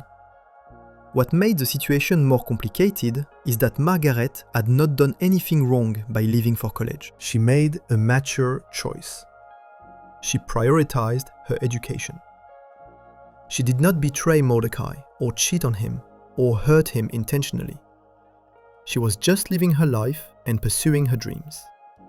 But in her absence, Mordecai found someone else. He moved on. He started building a relationship with someone who was actually present and available and interested. By the time season 5 ended, Mordecai and CJ were in a stable, happy relationship. They had been dating for months. They had worked through conflicts. They had grown closer. Mordecai was no longer the depressed, heartbroken bird sitting on the roof drinking soda with Rigby. He was happy again. He had moved forward. The Margaret chapter of his life seemed closed. Before we move on, make sure to subscribe if you are enjoying this breakdown. But Regular Show was not done with Margaret. In the middle of season 6, she would return. She would come back to town, not as a college student visiting home, but as a professional journalist working at the local news station. She would move in with Eileen as a roommate, making her a permanent presence in Mordecai's life again. And her return would create the most hated storyline in Regular Show's entire run. A love triangle that would pit CJ and Margaret against each other, force Mordecai to choose between his past and his present, and ultimately turn the show into a soap opera that alienated the core fan base who just wanted to watch a blue jay and a raccoon fight supernatural threats while slacking off at their groundskeeper jobs. Section 7. Merry Christmas, Mordecai. The kiss that broke everything. Margaret returned to Regular Show in the middle of season 6, appearing first in the episode Eileen Flat Screen, where she is shown working as a news reporter for Channel 6 News. This was the news station where her father Frank Smith worked as the helicopter pilot. And Margaret had successfully transferred her journalism degree and secured a job in her hometown. The episode does not make a big deal of her return. She simply appears in the background of a news broadcast that characters are watching, and nobody notices it is her. Her return is quiet and understated, suggesting she has been back for a little while without Mordecai or the main characters knowing. But her return becomes impossible to ignore in the season 6 episode Merry Christmas, Mordecai, which would become one of the most controversial and hated episodes in Regular Show's entire run. This is the episode where everything changed, where the show transformed from a comedy about slackers fighting supernatural threats into a relationship drama that nobody asked for. This is the episode that turned many fans permanently against Margaret and created a rift in the fandom that will never fully heal. The episode begins at the coffee shop, where Margaret used to work alongside Eileen. Eileen is inviting Mordecai and Rigby to a Christmas sweater party at her house later that evening. Mordecai is happy about this invitation. He has been dating CJ for months now. They are in a stable, happy relationship. Spending Christmas with his girlfriend and friends sounds perfect. Then Eileen mentions one crucial detail. Margaret is going to be there. Margaret will be attending the party. Mordecai's reaction is immediate and visceral. He is horrified. His face shows pure panic. He hurriedly leaves the coffee shop when Eileen tells him Margaret is on her way there right now. Mordecai cannot handle even the possibility of running into Margaret unexpectedly. The mere mention of her name is enough to send him fleeing. Later, Mordecai, Rigby, Muscle Man and High Five Ghost are setting up Christmas decorations on the outside of the park house. While they work, Mordecai starts having an imagined spot, a fantasy sequence where he pictures the worst-case scenario of what could happen at the party. In this imagination, Margaret and CJ meet. There is awkwardness and tension, and everything falls apart catastrophically.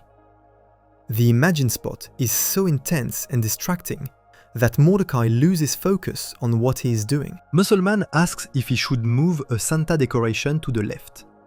Mordecai, still lost in his nightmare scenario, screams, "No!" at the top of his lungs, startling everyone. This overreaction shows how terrified Mordecai is of Margaret and CJ being in the same room together. He is dating CJ.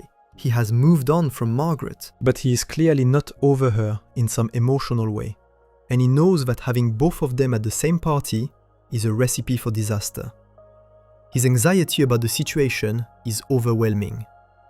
Rigby tries to snap Mordecai out of his panic. In a moment of tough love friendship, Rigby slaps Mordecai across the face.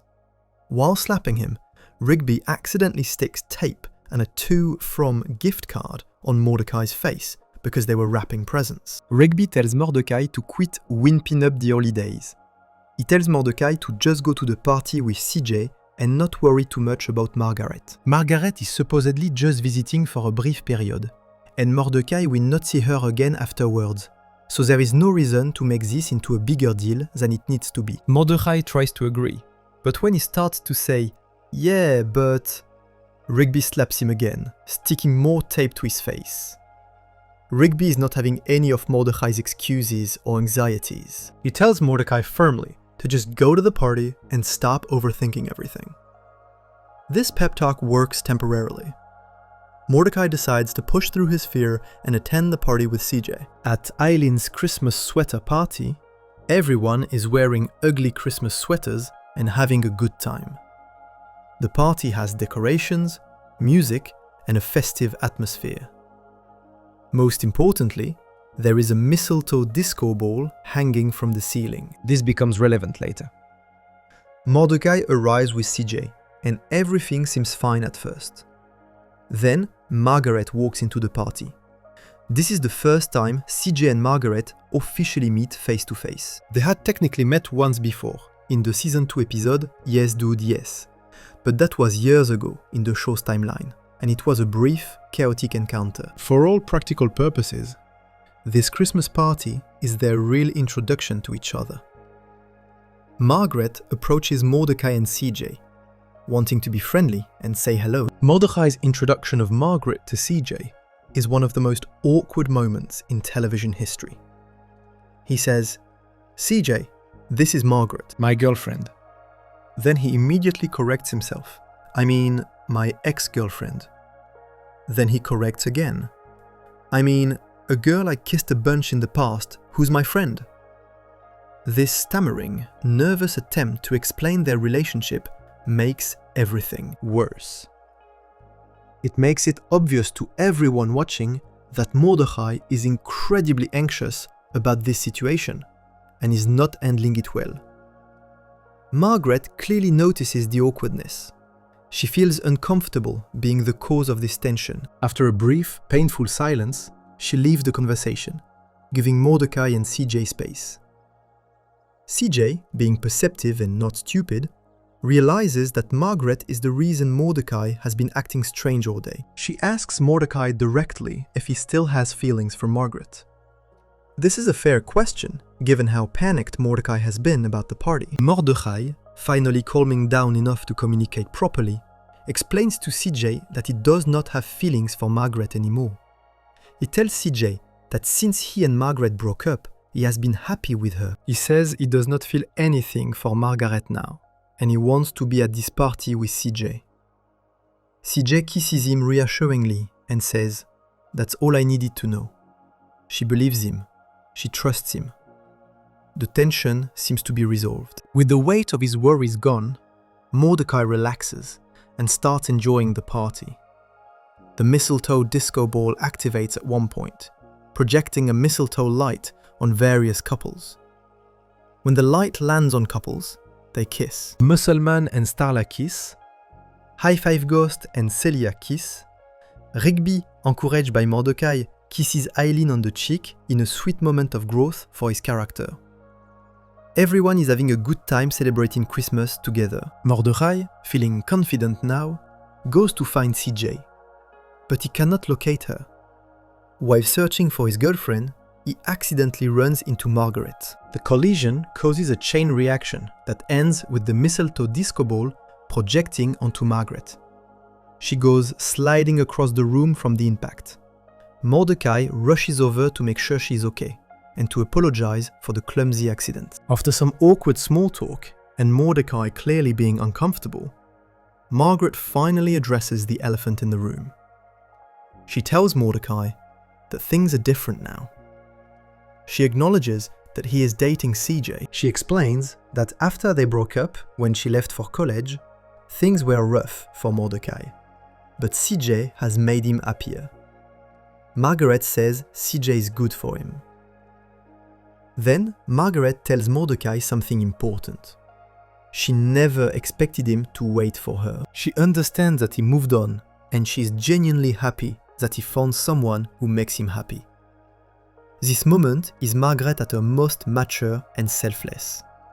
She is releasing Mordecai from any guilt he might feel about dating someone else. She is giving him permission to be happy with CJ without worrying about her feelings.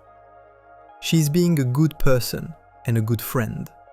The conversation should end here, with both of them achieving closure and moving forward with their separate lives. But then they start reminiscing about the good times they had together.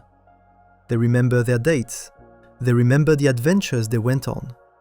They remember how they felt about each other. As they talk about these memories, old feelings start flooding back for both of them. The show goes into a flashback montage, showing their relationship highlights, their activities from the beginning of Stake Me Amadeus, and the kiss they shared in Meteor Moves, when they escaped the friend zone. When the flashback ends and the scene returns to the present, Mordecai and Margaret are kissing. They are actually kissing right there at the Christmas party. It is not clear exactly how it happened or who initiated it. The reminiscing brought back emotions that overwhelmed their rational judgment. They got caught up in the memory of what they used to be and forgot for a moment about the present reality. The kiss lasts several seconds. Then they both realize what they are doing. They pull away from each other frantically. They are immediately filled with regret and horror at what just happened. They start apologizing to each other, both of them knowing this was a terrible mistake. And then they hear a faint voice say, "Mordecai?" They turn to see CJ standing there. She watched the entire kiss.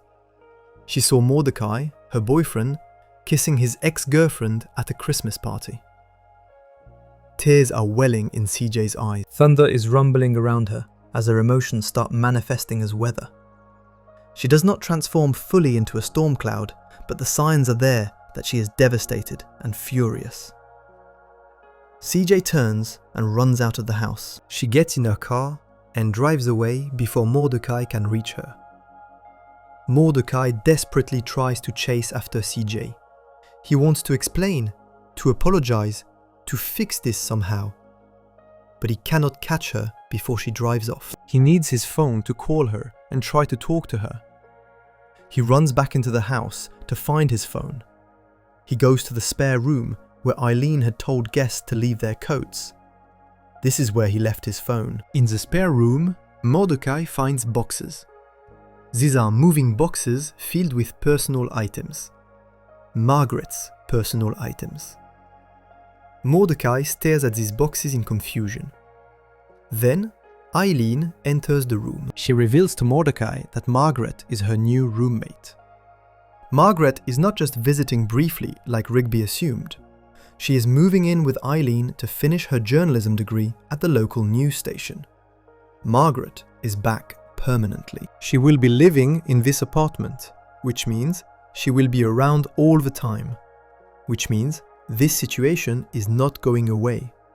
Mordecai is stunned.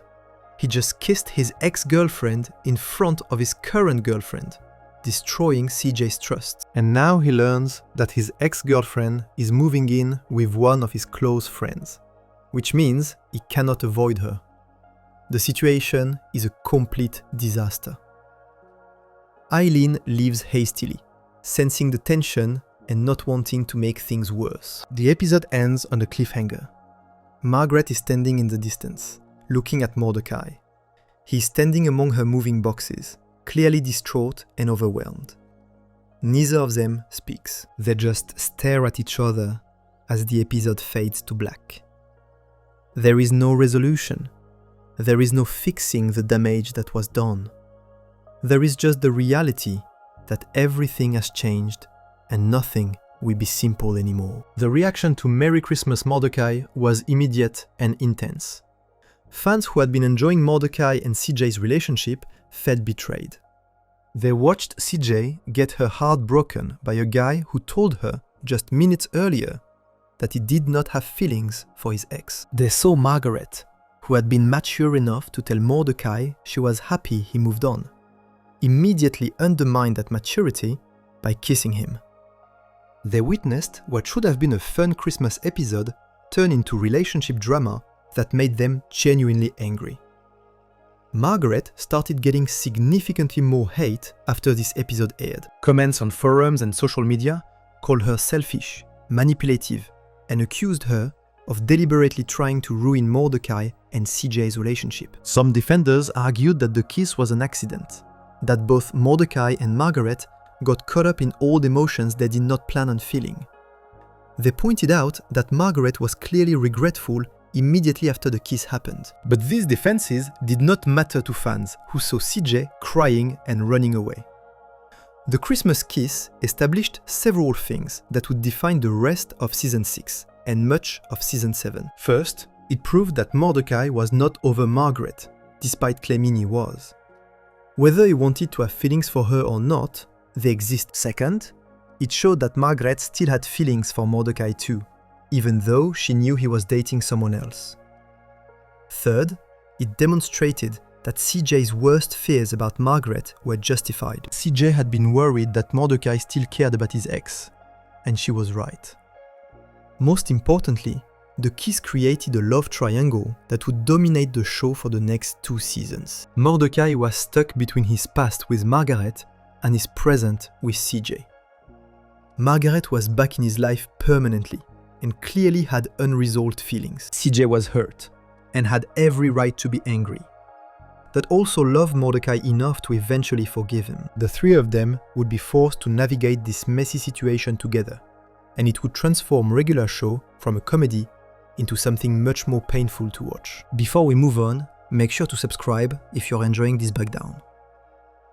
But the Christmas kiss was just the beginning of Margaret's role in destroying Mordecai and CJ's relationship. The lie she would tell to save her own life during a helicopter incident would make everything exponentially worse and cement her status as the character fans loved to hate. Section 8. The Fake Boyfriend Lie. Del Hanlon and 1000th Chopper Flight Party.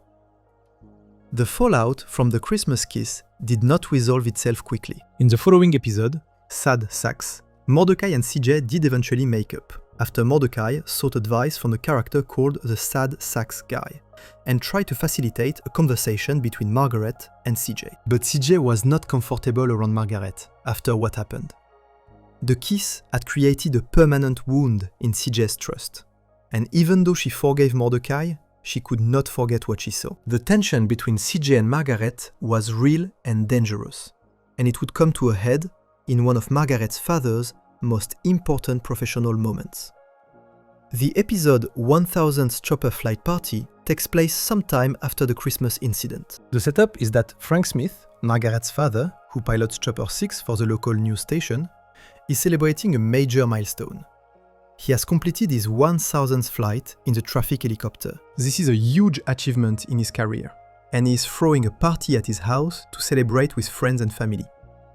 Everyone who matters to Frank is invited to this party, including Mordecai and his friends from the park. The beginning of the episode briefly shows that CJ still has resentment toward Margaret. This is not hidden or subtle. The show makes it clear that CJ has not fully moved past her anger and hurt about the Christmas kiss. She knows Margaret will be at this party because it is Margaret's father's celebration. She knows she will have to be in the same space as the woman who kissed her boyfriend. The situation is tense before the party even begins. At the party, Frank Smith announces which lucky guest will get to ride in Chopper 6 for its 1000th flight. This is meant to be an honor, a special privilege that Frank is bestowing on someone at his party. When Frank makes his selection, he chooses Mordecai. Of all the people at the party, Frank picks Mordecai to join him in the helicopter for this milestone flight. This makes sense, given that Frank had eventually accepted Mordecai during the family barbecue episode, and gave him that important handshake. Frank respects Mordecai, even though Mordecai and Margaret are no longer dating. Mordecai is still awkward about Margaret's presence. He is afraid to screw up somehow, afraid that any interaction with Margaret will cause problems with CJ. He is so worried about this that he lets Rigby constantly mess up the party as a diversion. Rigby's chaos serves as a distraction that keeps Margaret away from Mordecai. When Mordecai is declared the lucky guest, he finds it hard to say no, even though getting in a helicopter alone with Margaret's father while Margaret is also there seems like a bad idea. But refusing would be insulting to Frank, so Mordecai joins the flight. Margaret tries to talk to Mordecai once they are in the helicopter together. She wants to address the awkwardness between them. She wants to clear the air and try to salvage some kind of friendship. But Mordecai awkwardly resists her attempts at conversation. He is nervous and uncomfortable, clearly trying to avoid saying anything that might make the situation worse. He gives short answers and does not engage with her properly. Margaret finally gets frustrated with his attitude.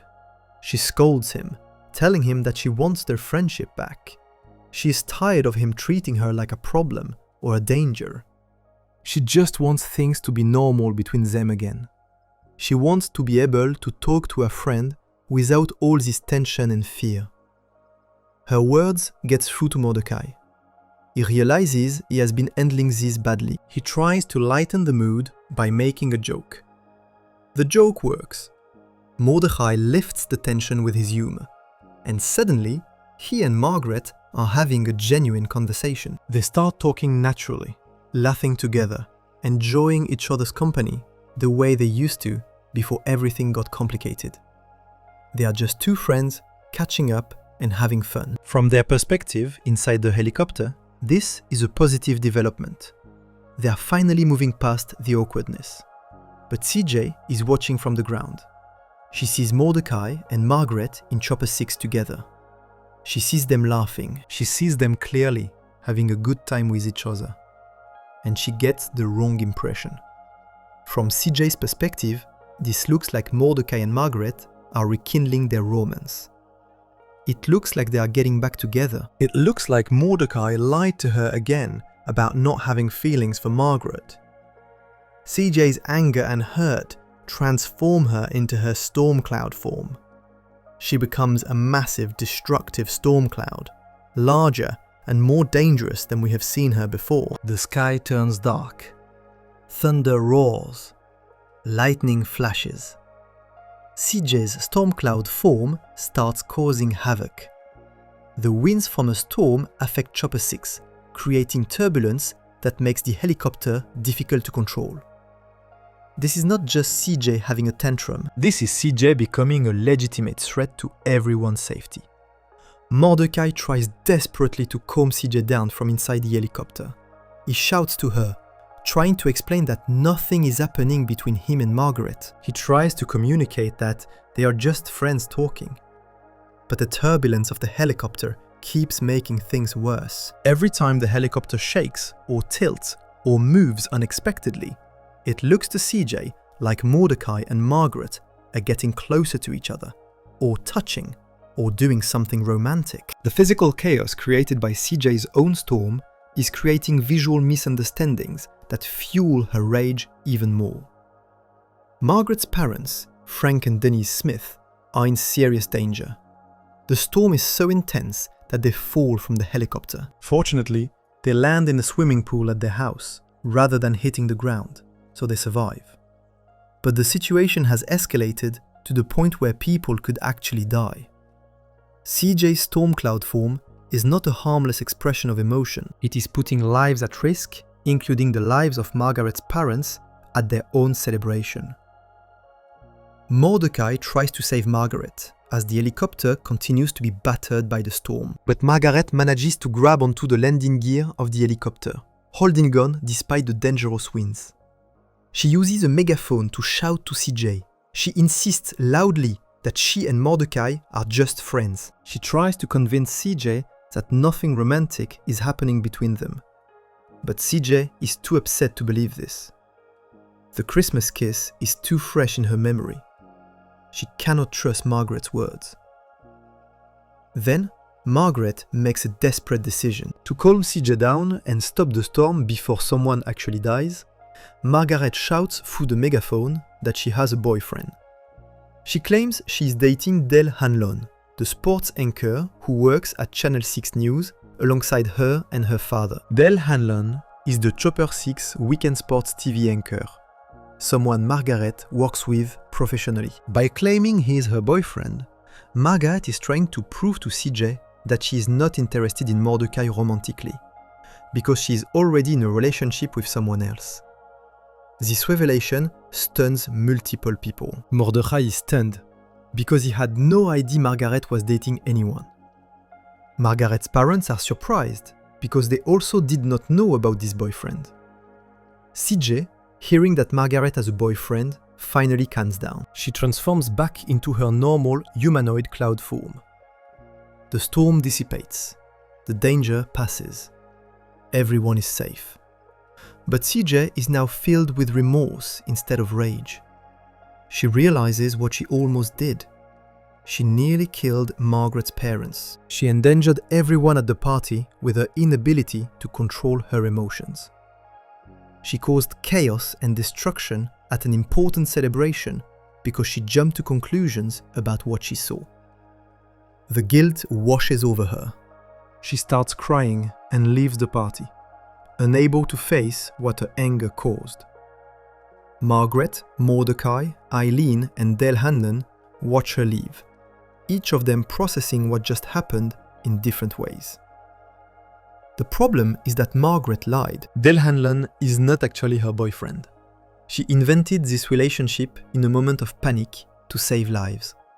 It was a completely understandable lie given the circumstances. CJ was literally putting people in mortal danger with her storm. Margaret needed to say something to make CJ calm down, and claiming to have a boyfriend seemed like the fastest way to prove she was not trying to steal Mordecai. The lie worked. It stopped the storm.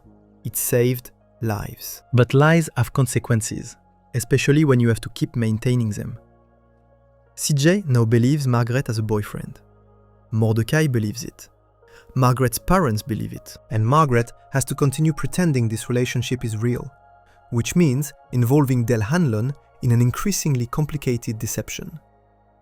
The next episode, Not Great Double Date, deals directly with the aftermath of this lie. The episode begins with Margaret having a nightmare about the helicopter incident. She dreams that CJ's storm cloud form is eating her. She wakes up from this nightmare in her bed, clearly stressed about the situation. She takes out her retainer from her mouth and puts it back in its case. This small detail shows Margaret's normal routine, but her nightmare reveals she is deeply anxious about CJ and the lie she told. A moment later, there is a soft knock at Margaret's bedroom door. It is early morning and someone is visiting. Eileen answers the door and then comes to get Margaret. CJ is at the apartment.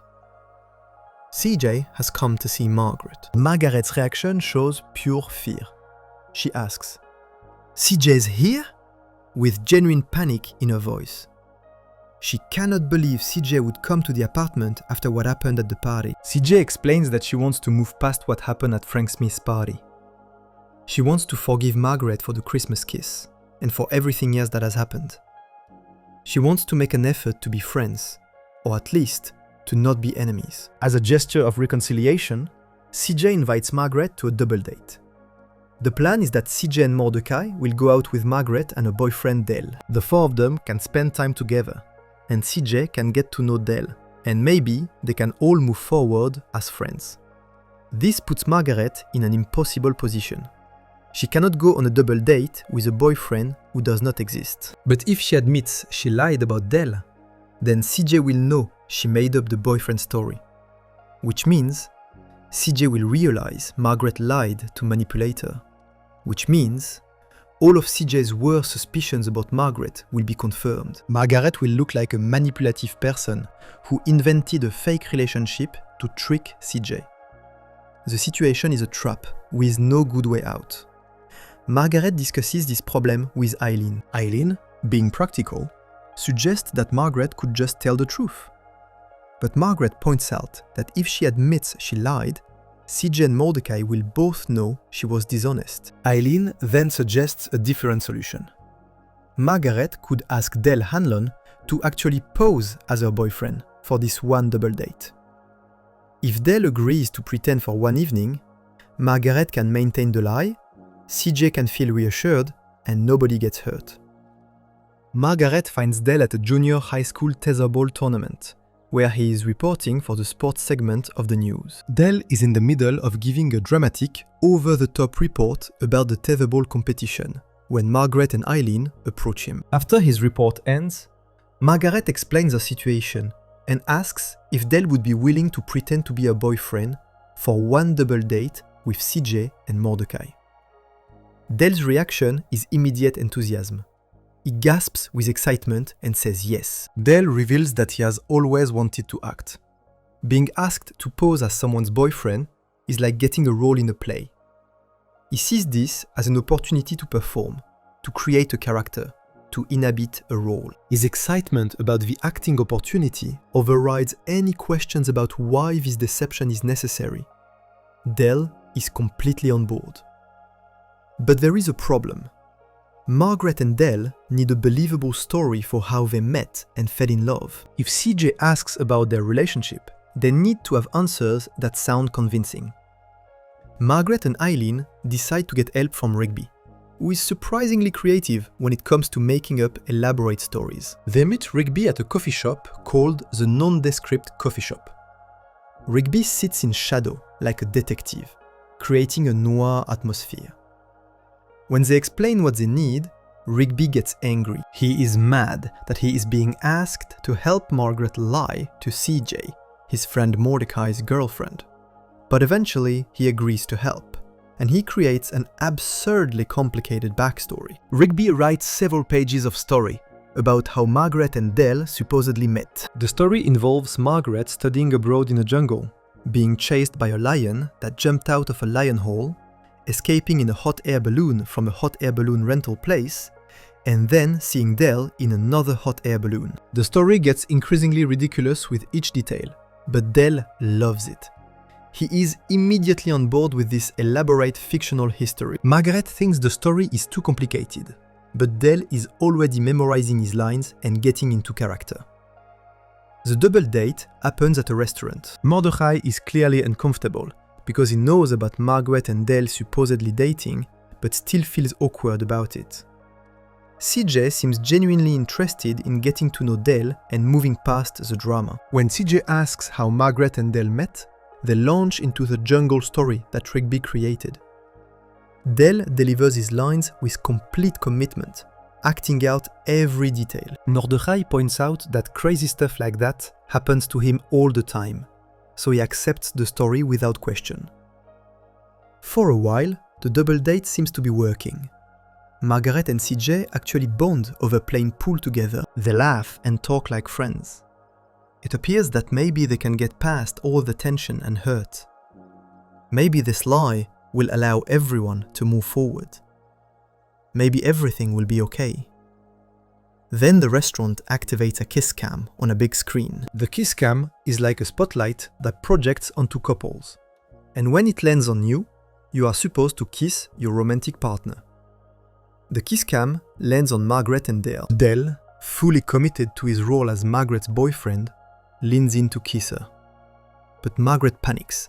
In the moment of actually having to kiss Dell to maintain the lie, she cannot do it. She bursts out the truth. She shouts that Dell is not actually her boyfriend. the restaurant goes quiet. Everyone stares. CJ, Mordecai and Dell all look at Margaret in shock. Margaret then confesses everything. She admits she lied about dating Dell. She explains she only said Dell was her boyfriend because CJ was going to kill everyone with a storm at Frank Smith's party. She felt she had to lie or people would die. Then CJ asks the question that matters most. Does Margaret still have feelings for Mordecai? This is what CJ really wants to know. All the drama, all the tension, all the problems come down to this one question. Margaret hesitates. She does not want to answer. But the hesitation is itself an answer. Finally, Margaret admits the truth. Yes, she still has feelings for Mordecai. Margaret also explains that she is tired of feeling like an outsider around her own friends. She is tired of the awkwardness. She is tired of being treated like a problem. She feels like a tourist in her own life because everyone is uncomfortable around her because of the tension with CJ and Mordecai. A close-up shows Mordecai lowering his head when Margaret says this, showing he feels responsible for making her feel this way. CJ storms out of the restaurant. Mordecai runs out after her, choosing to chase his girlfriend rather than stay with Margaret. Dell, still in character, dramatically announces that he liked Margaret, but now is dumping her, leaving her alone and depressed at the sports bar. Margaret is left sitting there, having lost her chance at friendship with CJ, having driven Mordecai away, having been rejected even by her fake boyfriend. Then Dell comes back and says, "And scene," revealing he was still acting, but the damage is done. The fake boyfriend lie made everything worse. Margaret's attempt to calm CJ during a dangerous situation was understandable, but keeping up the lie and then having it exposed in the most humiliating way possible made her look manipulative and dishonest. Fans who were already frustrated with Margaret after the Christmas kiss now saw her as someone who lies to protect herself and only tells the truth when she's cornered. The lie confirmed CJ's worst fears, that Margaret was not being honest about her intentions with Mordecai, and the admission that she still had feelings for Mordecai while he was dating someone else cemented Margaret's role as the villain in the love triangle, the person actively making everyone's lives more difficult just by existing. Before we move on, make sure to subscribe if you're enjoying this breakdown.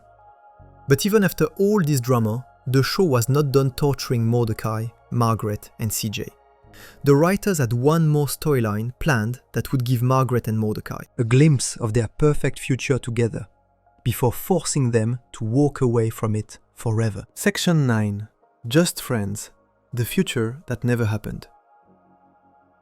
After the disaster of the double date and Margaret's confession that she still had feelings for Mordecai, the relationship dynamics between all three characters remained tense and unresolved. CJ and Mordecai were still together, but the trust between them was damaged.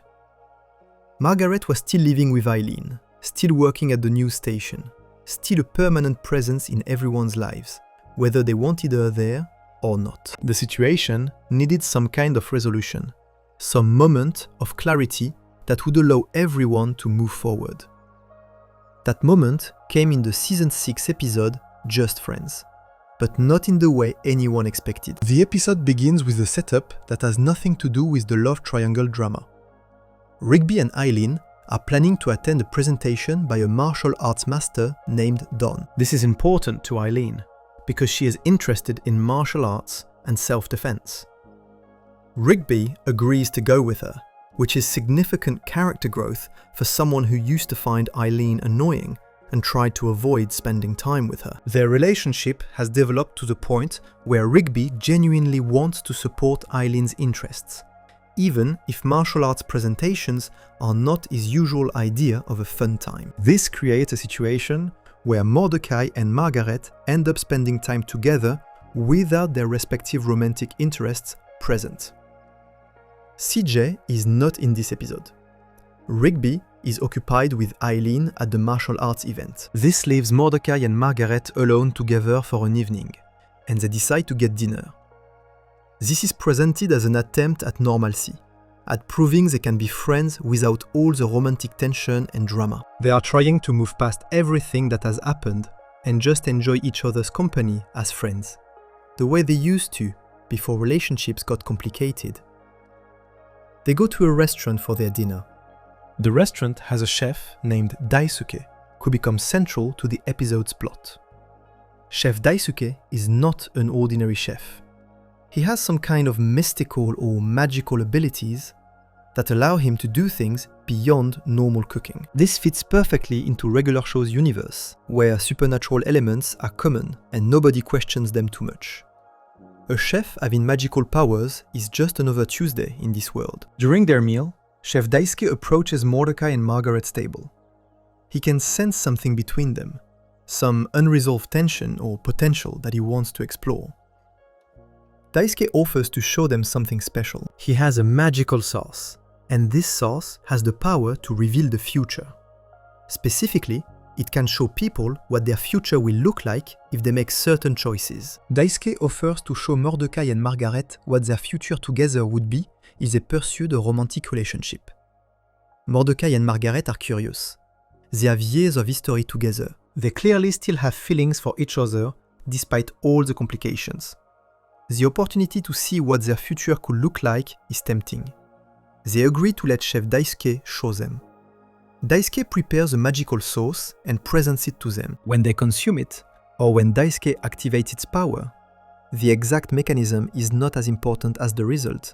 They are given a vision of their potential future together. The vision shows them a life that can only be described as perfect. The magical sauce reveals that if Mordecai and Margaret get together, if they choose to pursue their relationship seriously, despite all the obstacles, they will get married. They will have children together. The vision shows them as parents, which is a future neither of them had probably imagined in concrete detail before this moment. They will buy their own houseboat, which is a specific and quirky detail that suggests a life of adventure and freedom together. They will live on this houseboat, presumably traveling and exploring while raising their family. The vision continues forward through their entire lives together. It shows them growing old. It shows them staying together through all the challenges that come with a long marriage. It shows them remaining in love and happy with each other for 50 years. 50 years of marriage is a remarkable achievement that many couples never reach. It represents a lifetime of commitment and compatibility. And at the end of those 50 years, the vision shows them dying peacefully. They die together after living full, happy lives. It is the ideal ending that everyone hopes for, but few achieve. Growing old with the person you love and passing away peacefully after a life well lived. This vision is everything Mordecai and Margaret could want. It is proof that they are compatible, that they could make it work, that all the feelings they have for each other are based on genuine potential for a lasting relationship. The magical sauce is not showing them a fantasy or a wish, it is showing them a real possible future, one that will happen if they choose to pursue it. They have the power to make this vision real, simply by deciding to be together. Mordecai and Margaret sit with this information after the vision ends. They talk about what they just saw. Both of them acknowledge that their future together looks really great. It looks amazing. It looks like everything they could want from life. The vision showed them marriage, family, adventure, long life, and peaceful death together. What more could anyone ask for from a relationship? The magical sauce has given them certainty about something people usually have to gamble on. They know for a fact that if they get together, it will work out beautifully. But then, they make a choice that frustrates everyone watching. Instead of deciding to pursue this perfect future they have been shown, Mordecai and Margaret agree that they are still young. They talk about how they should take it easy on relationships. They discuss how they do not need to rush into anything. They convince themselves that just because their future together looks perfect does not mean they need to start that future right now. They have time. They can wait. They can be patient. At the end of their conversation, Mordecai and Margaret make an official decision. They agree to remain just friends. Despite seeing a vision of 50 happy years together, despite knowing they are compatible and will work well as a couple, despite having confirmation that their relationship could be everything they ever wanted, They choose not to pursue it. they choose friendship over romance. They choose to take it easy instead of committing to each other. The episode ends with a supernatural twist that adds a layer of ominous foreshadowing. After Mordecai and Margaret make their decision to stay friends, the scene shifts to show future Margaret. This is the Margaret from the vision they just saw, the older version who lived those 50 happy years with Mordecai. Future Margaret is looking down on present-day Mordecai and Margaret from somewhere in time or space, or the mystical realm where magical source visions exist. She watches them make their decision to stay friends. And she asks a question. How long did that last? This question is loaded with meaning. Future Margaret's tone and the context suggest she knows something that present-day Margaret does not. The question implies that their decision to stay just friends will not last. It suggests that they will eventually pursue a romantic relationship despite this decision. Or perhaps it suggests the opposite, that their friendship itself will not last because the romantic tension will destroy it. The question is ambiguous enough to be interpreted multiple ways, but it is clearly a warning or a comment on the futility of their decision. The audience is left with this cliffhanger, this suggestion that Mordecai and Margaret's agreement to remain friends is temporary or doomed to fail. But the show never actually follows up on this moment in a satisfying way. Future Margaret's question hangs in the air without an answer, and the storyline moves in different directions that make the question irrelevant. The fan reaction to Just Friends was intense and negative from multiple directions. Mordare shipper. The fans who wanted Mordecai and Margaret to end up together were furious. The show had just confirmed that Mordecai and Margaret had a perfect future waiting for them. The magical source proved they were meant to be together, and then they chose not to pursue it. For fans who had invested years in wanting this relationship to succeed, watching the characters actively reject their own happy ending was infuriating. It felt like the writers were dangling the perfect resolution in front of them, and then snatching it away at the last second. Cluedokai shippers, the fans who wanted Mordecai to stay with CJ, were also angry, but for different reasons. From their perspective, the episode gave Margaret false hope. The vision of a perfect future suggested that maybe Mordecai and Margaret should be together, which undermines CJ's relationship with Mordecai. The episode entertained the possibility of Mordecai and Margaret as a serious couple again, which felt like a betrayal of CJ, who was not even present to defend her position in Mordecai's life. CJ was the current girlfriend, the one who was actually there and trying to make things work. And the episode completely ignored her existence to focus on what could be between Mordecai and Margaret. More broadly, the episode frustrated fans because it represented indecision elevated to an art form.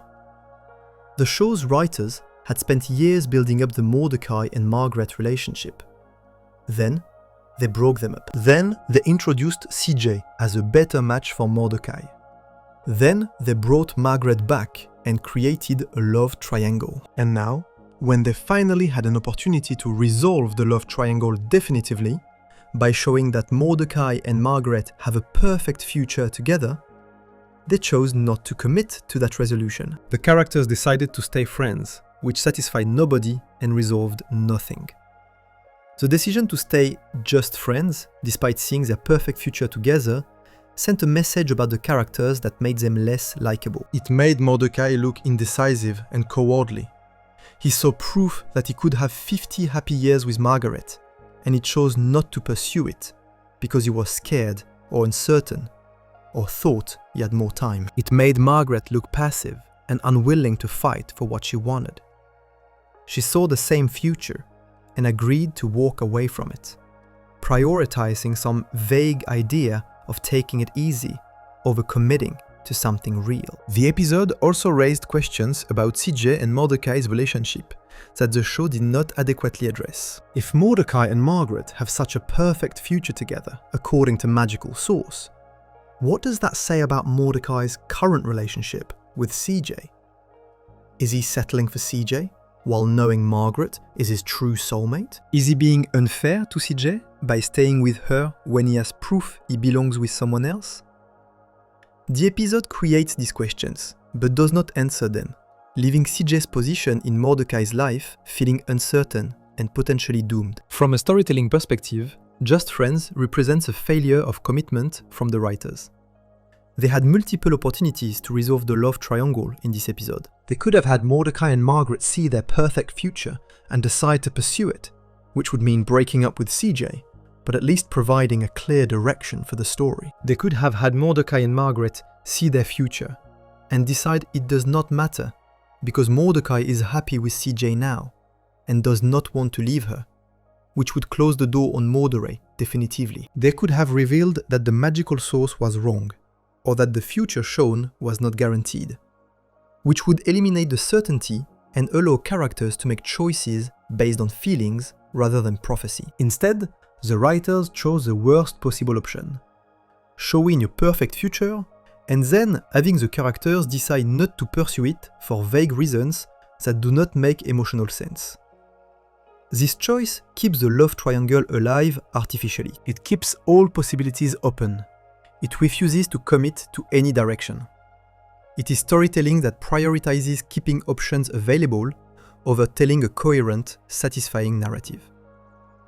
The episode title, Just Friends, becomes ironic in retrospect. Mordecai and Margaret agree to be just friends, but the episode proves they cannot really be just friends when they know they have a perfect romantic future waiting for them. The knowledge changes everything, even if they pretend it does not. Their friendship is now haunted by the vision of what could be.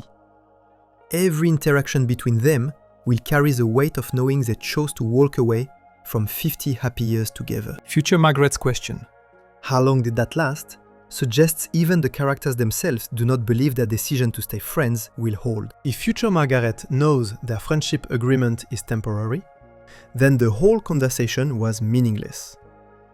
They are performing a decision they know will not stick. They are going through the motions of choosing friendship while knowing that choice is not final. It makes the entire episode feel pointless. The other problem with Just Friends is that it gives Margaret too much without making her earn it or face consequences for it. She gets to see that she and Mordecai have a perfect future together. She gets confirmation that she is his ideal match. She gets proof that all her feelings are justified and reciprocated, and she faces no consequences for this knowledge. The episode does not address how CJ would feel if she knew about this vision. It does not address whether it is fair for Mordecai to stay with CJ while knowing Margaret is his destined soulmate. Margaret gets to walk away from this episode with validation and hope, without having to confront the damage her presence continues to cause. From the perspective of fans who already disliked Margaret, this episode made things worse. It positioned her once again as the ideal woman for Mordecai, the one he's meant to be with, the one who represents his perfect future. But it also showed her choosing not to fight for that future, choosing not to commit to it, choosing to keep Mordecai in emotional limbo, rather than making a clear decision one way or the other. She became the person who had everything she wanted within reach and chose not to take it, while simultaneously not letting it go completely. The episode stands as one of the most frustrating in regular shows' run, because it had all the tools to resolve the central romantic conflict and chose not to use any of them. It showed audiences the perfect ending and then refused to pursue it. It gave characters certainty about their future, and then had them ignore that certainty. It promised resolution and delivered continued ambiguity. Before we move on, make sure to subscribe if you are enjoying this breakdown. But if fans thought Just Friends was frustrating, they had no idea what was coming. The love triangle was about to reach its peak in the worst possible way when Mordecai would hijack his best friend's wedding to publicly humiliate both himself and CJ while the entire regular show fandom watched in horror. Section 10. The love triangle that killed the show.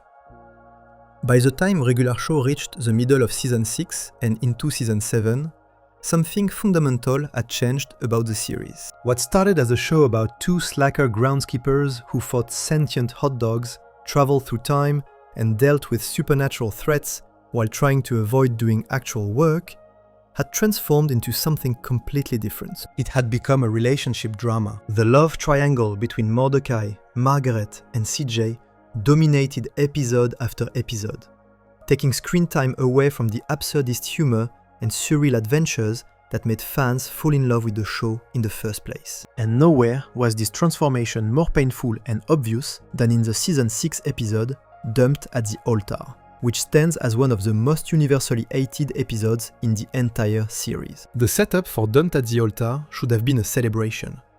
Muscleman, one of Mordecai and Rigby's co-workers at the park, is getting married to his longtime girlfriend Starla. This is a huge moment for Muscleman's character. He has been in a relationship with Starla throughout the series, and their wedding represents the culmination of that relationship. The park crew is excited to celebrate with their friend. Everyone is dressed up in formal wear. The wedding venue is decorated. Family and friends have gathered. This should be Muscleman's day, a day focused entirely on him and Starla starting their married life together. But Mordecai is still drowning in his relationship problems. He is still dating CJ. Margaret is still around, still living with Eileen, still working at a news station. The tension between all three of them has not resolved. Mordecai knows from the magical source vision in Just Friends that he and Margaret could have a perfect future together. He knows Margaret still has feelings for him. He knows CJ does not trust Margaret and has good reasons for that distrust. He is trapped between his past with Margaret and his present with CJ, unable to make a decision about what he actually wants. In the midst of Muscleman's wedding preparations, Mordecai is searching for something. Muscleman refuses to go through with the wedding without his father's wedding day letter. This letter is a tradition in Muscleman's family, something his father wrote to give him advice and support on his wedding day. The letter is missing, and Muscleman will not proceed until it is found. Mordecai and Rigby help search for this letter, going through Muscleman's trailer and eventually finding it. Mordecai reads part of the letter, which contains advice about relationships and knowing who your soulmate is.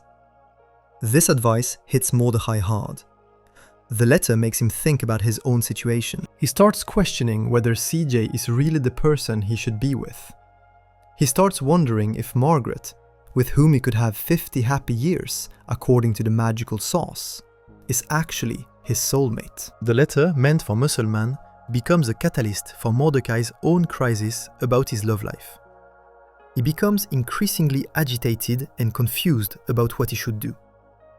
The wedding ceremony begins.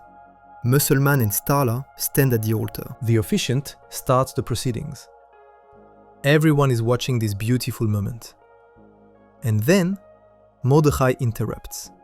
He literally hijacks his friend's wedding ceremony to talk about his own relationship problems. He starts rambling about not knowing who his soulmate is.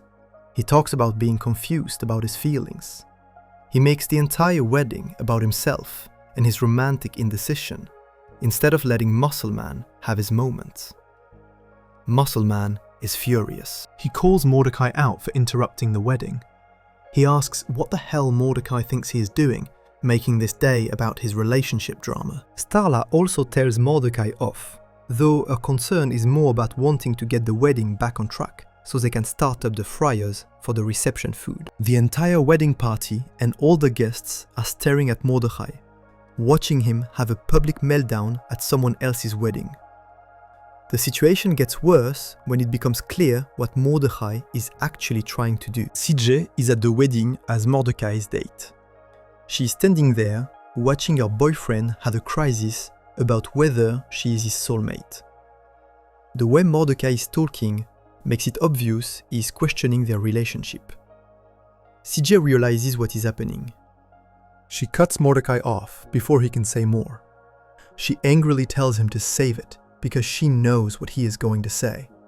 She knows he is trying to break up with her. or confess that he still has feelings for Margaret. She's devastated and humiliated in front of everyone. CJ gives Mordecai back the charm bracelet he gave her in an earlier episode called Real Date. This bracelet was a symbol of their relationship, a gift that meant something. By returning it, CJ is making a statement. She's done with Mordecai's indecision. She's done being the girlfriend who has to compete with his ex. She's done with the drama. She runs off crying, unable to stand being there anymore. The wedding has become a disaster, because Mordecai could not keep his personal problems to himself for one day. Rigby is also angry at Mordecai. Later in the episode, after things have calmed down somewhat, Rigby confronts Mordecai about his behavior. Rigby sarcastically asks if when he told Mordecai to go with your gut, Mordecai heard completely lose your mind and try to dump your girlfriend at a wedding. This line perfectly captures how inappropriate and selfish Mordecai's actions were. Even Rigby, who is usually the immature one who makes bad decisions, recognizes that what Mordecai did was beyond acceptable. The episode does eventually resolve the wedding crisis. Mordecai reads Muscle Dad's full letter, which helps Muscle Man work through his own cold feet about getting married. The wedding ceremony is completed. Muscle Man and Starla get married successfully. But the damage to Mordecai's character and to the show itself is done. This episode, that should have been about Muscle Man and Starla's happy day, instead became another installment in the never-ending Mordecai, Margaret, CJ drama. At the end of Dumped at the Altar, after the chaos has settled, Rigby sees Mordecai and CJ saying goodbye to each other. They are being amicable but distant. When Rigby asks what is happening, Mordecai tells him they are taking a break. Mordecai and CJ are not officially broken up, but they are stepping away from the relationship for a while. CJ needs space from Mordecai's indecision. Mordecai needs time to figure out what he actually wants. Their relationship is effectively over, even if they have not said the words yet. The revelation at the end of Dumped at the Altar is that Rigby and Eileen have been dating for months. While Mordecai was drowning in relationship drama, unable to decide between Margaret and CJ, Rigby quietly started a healthy relationship with Eileen. They kept it private. They did not make it everyone else's problem. They just enjoyed being together without creating chaos. This revelation makes Mordecai look even worse by comparison. His best friend managed to have a functional relationship, while Mordecai destroyed his own relationship and ruined the wedding because he could not make up his mind. The fan reaction to Dumped at the Altar was overwhelmingly negative. Comments on forums and social media expressed genuine anger at what the show had become. Fans said this was not a regular show episode, but rather a terrible soap opera. They complained that the love triangle had completely taken over the series. They pointed out that episodes that should have been about other characters, like Muscle Man's wedding, were being sacrificed to make room for more Mordecai relationship drama. The show had lost its identity. This was not an isolated incident. Dumped at the Altar was just the most egregious example of a pattern that had dominated season 6 and 7. Multiple episodes during this period focused primarily on the love triangle. Merry Christmas, Mordecai was about the kiss that broke CJ's trust. Sad Sacks was about Mordecai trying to fix things with CJ after the kiss. 1000th Chopper Flight Party was about CJ's jealousy creating a dangerous storm. Not Great Double Date was about Margaret's fake boyfriend lie being exposed. Just Friends was about Mordecai and Margaret seeing their perfect future and choosing not to pursue it. Dumped at the Altar was about Mordecai hijacking a wedding for his relationship crisis. Episode after episode focused on romantic drama instead of the surreal adventures that defined early regular show. Where were the episodes about fighting ancient warriors? Where were the time travel shenanigans?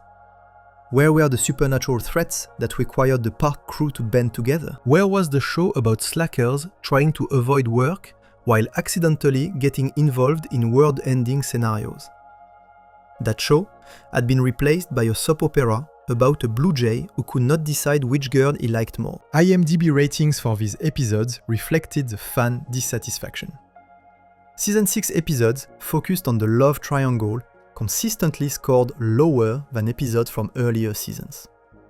Fan forums described these episodes as the worst the show had produced. List of worst regular show episodes featured multiple entries from this period, with not great double date and relationship-focused episodes appearing repeatedly.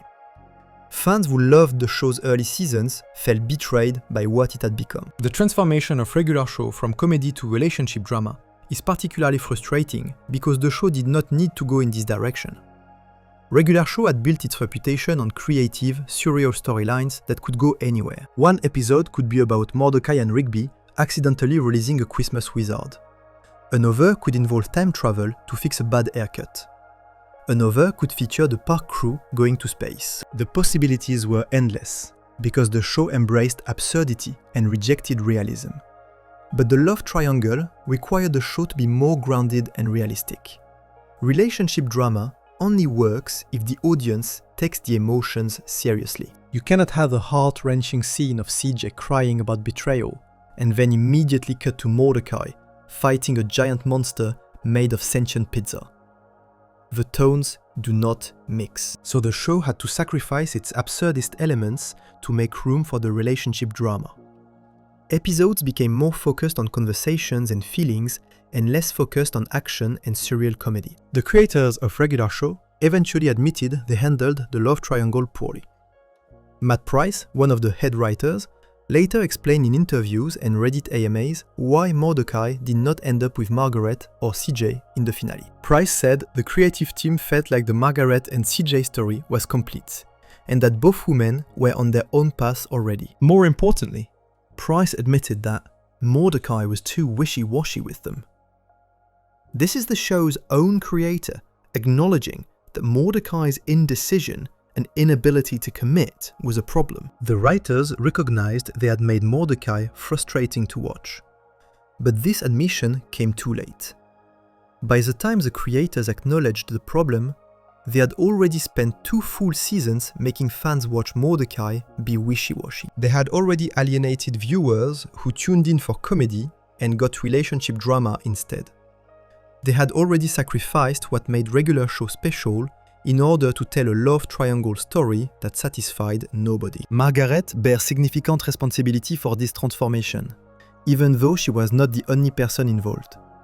Her return in season 6, after being gone for all of season 5, reintroduced the romantic tension that the show could have left behind. If Margaret had stayed at Milton University, if she had pursued her journalism career somewhere else, if she had simply not come back to town, the Mordecai-CJ relationship could have continued without interference. CJ and Mordecai had issues to work through, particularly CJ's anger problems. But those issues were manageable and interesting because they involved character growth. Margaret's presence made everything more complicated without making anything more interesting. She did not add new dynamics to the show. She just recreated the same will they or won't they tension that had already been explored and resolved in seasons 1 through 4. The magical source vision in Just Friends should have been the final word on Mordecai and Margaret. They have a perfect future, but choose not to pursue it, closing the door on that possibility. Instead, the unresolved feelings continued to hang over every episode, making it impossible for anyone to move forward. The love triangle also hurt Margaret as a character, because it reduced her to just a romantic interest again. When Margaret first returned in season 6, she had her own storyline as a professional journalist pursuing a career. The episode Local News Legends focused on Margaret wanting to host her own weekly news segment and working to prove herself at the station. This was Margaret as a character, with her own goals and agency. But as the love triangle took over, Margaret became defined primarily by her relationship to Mordecai again. She was not Margaret the ambitious journalist. She was Margaret, the ex-girlfriend who still has feelings. Margaret who causes problems in Mordecai's current relationship. Margaret who creates drama. This reduction of Margaret's character made fans resent her even more. She had left for college to pursue her dreams, which was admirable. She had built a career for herself, which was impressive. But all of that became background noise to the romantic drama. Margaret's accomplishments and growth as a person mattered less than whether she would end up with Mordecai. The show failed her as a character by making her romantic status more important than her individual identity. The damage the love triangle did to regular show cannot be overstated. It changed the fundamental nature of the series. It alienated core fans who loved the show's original tone. It made beloved characters like Mordecai frustrating and unlikable. It wasted screen time on relationship drama that could have been spent on creative, funny, surreal adventures. It turned a show about friendship and slacking off into a show about romantic indecision and soap opera theatrics. Before we move on, make sure to subscribe if you're enjoying this breakdown. And after all this drama, after 2 seasons of relationship turmoil, after transforming the show into something many fans no longer recognized, regular show still had to deliver a finale that would somehow resolve everything. And the resolution would satisfy absolutely nobody when Mordecai ended up married to a woman fans had never met before, leaving both Margaret and CJ with nothing but proof that all the drama had been pointless from the start. Section 11. The finale.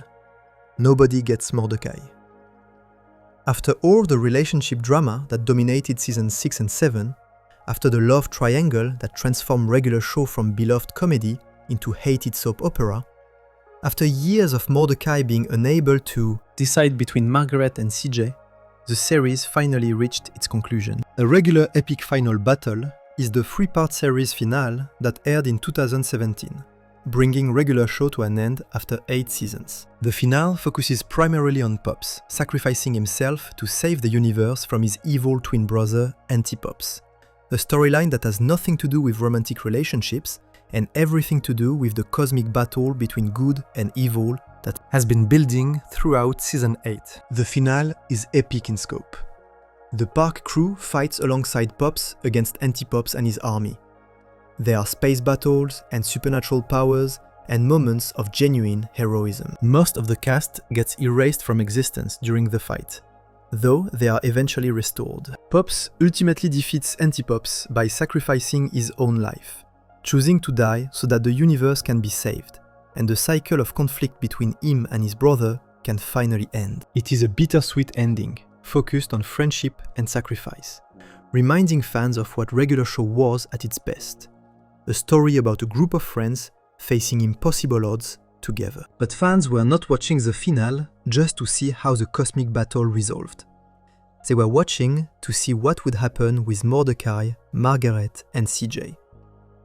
After 2 seasons of love triangle drama, the show owed viewers some kind of resolution. Would Mordecai end up with Margaret, the dream girl he spent years pursuing? Would he end up with CJ, the girlfriend who seemed perfect for him before Margaret came back? Or would he end up alone, having lost both of them because of his indecision? The answer came in the finale's epilogue. After the universe is saved and the park crew returns to Earth, the show jumps forward in time. The epilogue shows what happens to everyone 25 years after the final battle. This time jump allows the show to reveal where all the characters ended up without having to show the journey of getting there. It is a "Where are they now" segment that gives closure to the entire series. The epilogue shows Mordecai as a successful artist. He left the park to pursue art professionally, which represents significant growth for someone who spent most of the series as a slacker groundskeeper. He is shown at an art gallery with his paintings displayed. This is Mordecai having achieved his dreams, having become something more than just a park employee who avoided work. His art career shows he found purpose and direction in his life. More importantly, the epilogue shows Mordecai with his family. He is married. He has a wife and 3 children. The children are clearly hybrids, mixing features from both parents. 2 of them are boys, and 1 is a girl. They look like teenagers in the 25-year flash forward, scrolling on their devices the way modern teenagers do. Mordecai seems happy and relaxed, at peace with his life in a way he never was during the series, when he was constantly anxious about relationships. But his wife is not Margaret. his wife is not CJ. His wife is a character who appears only in these final minutes of the entire series. A Batwoman who fans and the creators would later name Steph. She is an anthropomorphic bat with light mauve skin, long pointy ears, visible fangs, and reddish-brown hair. When we first see her in a flashback showing how she and Mordecai met, her hair is longer and styled to partially cover the left side of her face. She wears a black choker with spikes on it, suggesting an alternative or artistic style. By the time of the park reunion 25 years later, her hair is short, and she wears casual clothing that suggests she is comfortable and confident. The show provides almost no information about Steph, beyond the fact that she is an artist like Mordecai, and that they met at one of his art showcases. We do not see them fall in love. We do not see their wedding. We do not see them having children, or buying a house, or building a life together. We just see the end result. Mordecai married to a Batwoman nobody had ever seen before, with 3 hybrid children, attending the 25-year park reunion as a happy family. Margaret does appear briefly in the epilogue, but not in a significant way. When the park dome returns to Earth after being in space, Margaret is shown hugging Eileen. This confirms she is still friends with Eileen, and presumably still alive and doing well 25 years later. But that is the extent of her appearance. She does not talk to Mordecai on screen. She does not have a reunion with him. She's just there in the background, acknowledging that she exists in this future, but is not central to Mordecai's life anymore. CJ does not appear in the finale at all. She's completely absent from the 25-year reunion. There is no mention of where she is or what she is doing. She simply does not show up, suggesting she has completely cut ties with the park crew and everyone associated with that period of her life. Her absence is notable and speaks volumes about how badly the relationship with Mordecai ended. The fan reaction to this ending was immediate and intense. The fandom split into multiple camps, none of them fully satisfied. Mordecai shippers, who had invested years in wanting Mordecai and Margaret together, felt betrayed. The show had spent 4 seasons building up their relationship, showing they belonged together, even revealing, through magical source, that they had a perfect 50-year future waiting for them. And then Mordecai married someone else entirely. All that build-up meant nothing. Margaret ended up alone, or at least without Mordecai, making all the romantic drama feel pointless. Cloudecai shippers who preferred CJ also felt betrayed. They watched CJ treat Mordecai well, share genuine interests with him, and work through relationship problems with maturity, until Margaret came back and ruined everything. CJ deserved better than being reduced to the girlfriend who got dumped because of unresolved feelings for an ex. And after all that pain, Mordecai did not even end up with the ex he supposedly could not get over. He ended up with a complete stranger. CJ's heartbreak and the destruction of their relationship accomplished nothing. Some fans defended the ending. They argued it was realistic. In real life, most people do not end up with their first love, or even their second or third serious relationship. People date, break up, move on, and eventually find someone who works for them at the right time in their lives. Mordecai dating Margaret and CJ in his early 20s, and then marrying someone else in his 30s, reflects how actual relationships work. The show was being honest about how life unfolds, rather than giving fans the fairy tale ending they wanted. Owen Dennis, one of the writers, made exactly this argument when defending the ending. He said he dislikes the trope in media, especially kids media, of someone's first love being their last. He argued it is not realistic and sends the wrong message. He praised Regular Show for showing its audience an honest approach where relationships can be complicated and sometimes end without closure. And you will not end up with the first few people you date. He said Mordecai and Steph like each other enough to get married and have children. And Mordecai seems relaxed and at peace, so that is a happy ending, even if it is not the one fans expected. But this defense did not satisfy most viewers. The problem was not that Mordecai ended up with someone new. The problem was that the show spent 2 full seasons torturing viewers with a love triangle that ultimately did not matter. If the endgame was always that Mordecai would move on from both Margaret and CJ and find someone else, then why did the show waste so much time on relationship drama between those 3 characters? Why hijack Musselman's wedding for Mordecai's romantic crisis if that crisis was never going to have a resolution involving the woman it focused on? The ending made all the drama feel pointless. Margaret coming back in season 6 accomplished nothing except making everyone miserable. The Christmas kiss meant nothing. The fake boyfriend lie meant nothing. The magical soul's vision of a perfect future meant nothing. CJ's trust being broken and her relationship falling apart meant nothing. Mordecai hijacking a wedding meant nothing. 2 seasons of soap opera theatrics that alienated the core fanbase resulted in Mordecai marrying someone viewers had never met and knew nothing about. Matt Price, the head writer, later revealed what happened to Margaret and CJ after the finale in Reddit AMA sessions. He said, "Margaret continued her career as a newswoman and is currently traveling the world reporting on global events that finally get her out of town. She's definitely still friends with Eileen and keeps up with Mordecai. They still laugh about how weird their brief relationship was.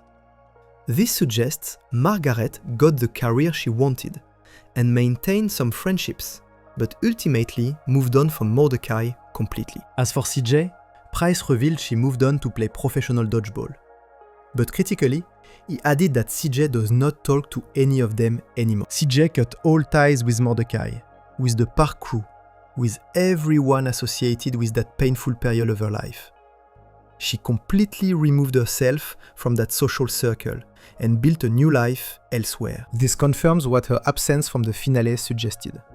CJ wanted nothing to do with Mordecai or his friends, after how badly their relationship ended. The revelation that CJ cut all ties is particularly damning for Margaret's character. CJ was friends with Eileen before the love triangle drama started. She had her own connections to the group beyond just being Mordecai's girlfriend. But the pain of the situation was so bad that CJ felt she needed to walk away from everyone, not just Mordecai.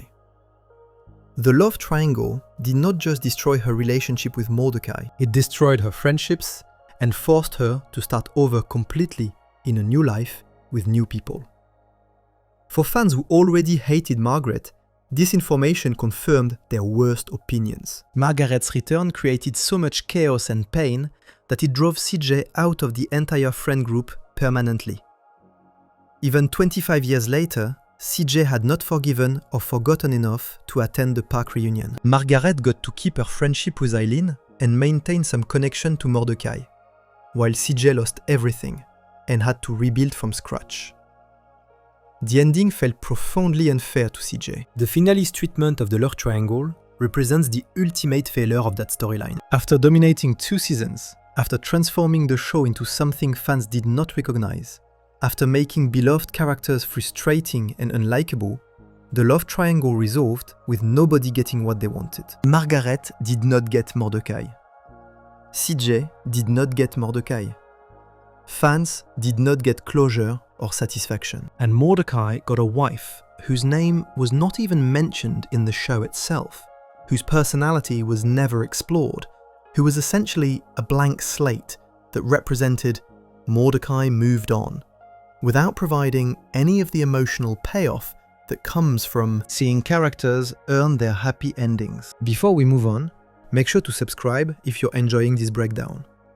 After 8 years of regular show, after all the investment fans made in these characters and relationships, the finale answered the question of who Mordecai would end up with by saying, "Someone you never met and know nothing about," which was perhaps the most unsatisfying answer possible.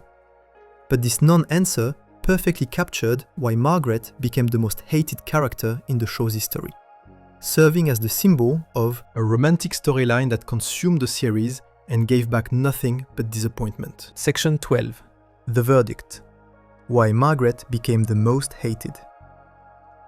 After examining 8 seasons of regular show, after analyzing every kiss and breakup and lie and moment of drama, after watching Margaret go from dream girl to divisive character to outright villain in the eyes of many fans, we arrive at the final question. Why did Margaret become one of the most hated characters in Cartoon Network history? The answer is more complicated than simply saying she was poorly written or that she made bad choices. Margaret became the most hated character, not because of who she was, but because of what she represented to fans who watched their favorite show transform into something unrecognizable. The evidence of Margaret's divisive status is everywhere across the internet. On Reddit threads discussing regular show, Margaret consistently appears in conversations about worst or most frustrating characters. Users describe her as boring, bland, unnecessary, and claim she ruined the show. One particularly harsh comment that circulated on TikTok years after the show ended said Margaret was for the streets, suggesting she dated around too much and was not serious about relationships. Another popular TikTok sentiment was that CJ treated Mordecai better than Margaret ever could, and that CJ and Mordecai should have been endgame. The Tumblr community was similarly divided, with passionate arguments on both sides. Some users posted elaborate defenses of Margaret, writing essays titled "Defense of Margaret Smith" that argued she was unfairly hated just because she got in the way of the Mordecai and CJ pairing. These defenders pointed out that Margaret told Mordecai she understood he had moved on and was happy with CJ. They noted that Margaret did not get mad when she found out Mordecai was dating someone else. They argued it was unfair to treat Margaret like a bad person who wanted to ruin Mordecai and CJ's relationship, when she showed regret after the Christmas kiss in the episode Sad Sacks. But these defenses were drowned out by the criticism. The Base-Breaking Character Wiki, a site dedicated to documenting divisive characters in media, has an entire entry for Margaret Smith that outlines exactly why she splits the fan base. The wiki notes that one of the main reasons detractors dislike Margaret is her lack of depth compared to other characters in the series. While characters like Rigby and even Mordecai show growth throughout the seasons, Margaret is seen as static, without major narrative arcs. The romantic arc between Mordecai and Margaret dominated several seasons, which displeased fans who preferred the more absurd and comical plots that defined early regular show. Multiple worst regular show characters lists across different platforms feature Margaret prominently.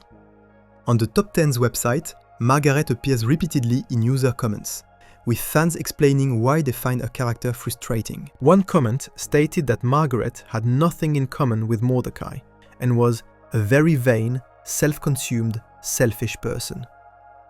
Another argued that even though the show tried to make CJ seem crazy for her jealousy, CJ was right all along, and Margaret's true intentions were eventually revealed when she admitted she still had feelings for Mordecai during the Not Great Double Date episode. The regular show wiki forums documented years of heated debates between Mordare shippers who supported Mordecai and Margaret and Cluedekai shippers who supported Mordecai and CJ. According to discussions on these forums, the fanbase was split roughly 50-50, with both sides passionately arguing their positions. Some users noted that people who posted Mordare fanart would get comments like, "I hate her," "No, CJ is better," and "Where is CJ?"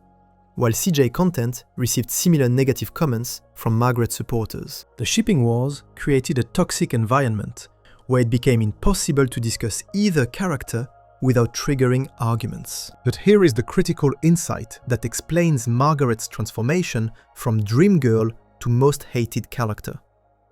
The hate was never really about Margaret as a person. A blog post on Tumblr from a user defending Margaret made this observation explicitly, noting that people were hating on Margaret just because she gets in the way of a damn pairing. The post argued this was not a good reason to hate a character, and that fans should focus on Margaret's actual behavior rather than just being upset she interfered with their preferred romantic relationship. This observation gets to the heart of why Margaret became so hated. She was not evil, she was not cruel. She did not deliberately try to hurt anyone. Every major decision Margaret made throughout the series can be defended as reasonable or understandable. She dated other people in seasons 1 and 2 before she knew Mordecai had feelings for her, which is completely normal behavior for a single woman. She chose to attend her dream college over staying with Mordecai, which any responsible adult would advise her to do. She came back to town in season 6 to pursue her journalism career, which she had every right to do. She kissed Mordecai at the Christmas party after getting caught up in reminiscing about their past, which was a mistake, but an understandable one, given the circumstances. She lied about dating Del Hanlon to prevent CJ from killing people with her storm powers, which was, arguably, the most responsible choice available in that moment. None of Margaret's actions were malicious. She was not trying to ruin anyone's life. She was just a young woman trying to navigate her education, career, and relationships the best she could. In the real world, Margaret would be considered a good person, making reasonable choices. But regular show is not the real world, and fans do not judge characters by real-world standards. They judge characters by narrative standards, by entertainment value, by how those characters make them feel while watching the show. And Margaret made fans feel frustrated, disappointed, and angry, not because of anything she did wrong, but because she became the symbol of everything that went wrong with regular show. When Margaret returned in season 6, the show shifted from absurdist comedy to relationship drama. Episodes that should have been about fighting monsters or traveling through time instead became about Mordecai's romantic indecision. The love triangle dominated seasons 6 and 7, transforming regular show into something its core fanbase did not sign up for and did not want. A user on the regular show wiki, named PhaserGazer5000, wrote an extensive blog post titled "Why I Personally Prefer Mordecai and Margaret Together," that inadvertently explained the bandwagon effect that turned fans against Margaret. The post argued that many Clutkai shippers were actually just bandwagoners who followed what they perceived as a popular opinion about Margaret being boring. PhaserGazer5000 suggested these fans did not actually form their own opinions, but instead jumped on the hate bandwagon, because it was socially acceptable within the fandom to dislike Margaret. The post claimed that these bandwagoners would publicly say they did not like Margaret because she was bland, but privately, they might actually appreciate her character. Whether this bandwagon theory is accurate or not, it highlights how Margaret became an acceptable target for fan frustration. When people were upset about regular show becoming a soap opera, they could not exactly hate the abstract concept of the show's tonal shift. They needed a specific character to direct their anger toward. Margaret as the catalyst for the love triangle, and the person whose return triggered the show's transformation became that target. Hating Margaret became shorthand for hating what the show had become. The tragedy is that Margaret was a victim of the writer's inability to know what to do with her character after the initial chase was over. The DeviantArt analysis by Scholar57 was correct in identifying Margaret's fundamental flaw. She was too perfect. She was created to be Mordecai's dream girl, rather than a fully realized character with her own flaws and growth. Once Mordecai caught the dream girl, the writers had no interesting stories left to tell about their relationship. So they broke them up, brought her back, and recycled the same will they or won't they tension that had already been exhausted in earlier seasons.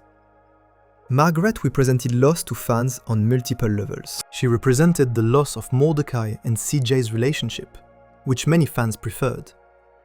She represented the loss of the show's original tone and humor. She represented the loss of time, as episodes focused on relationship drama instead of creative adventures.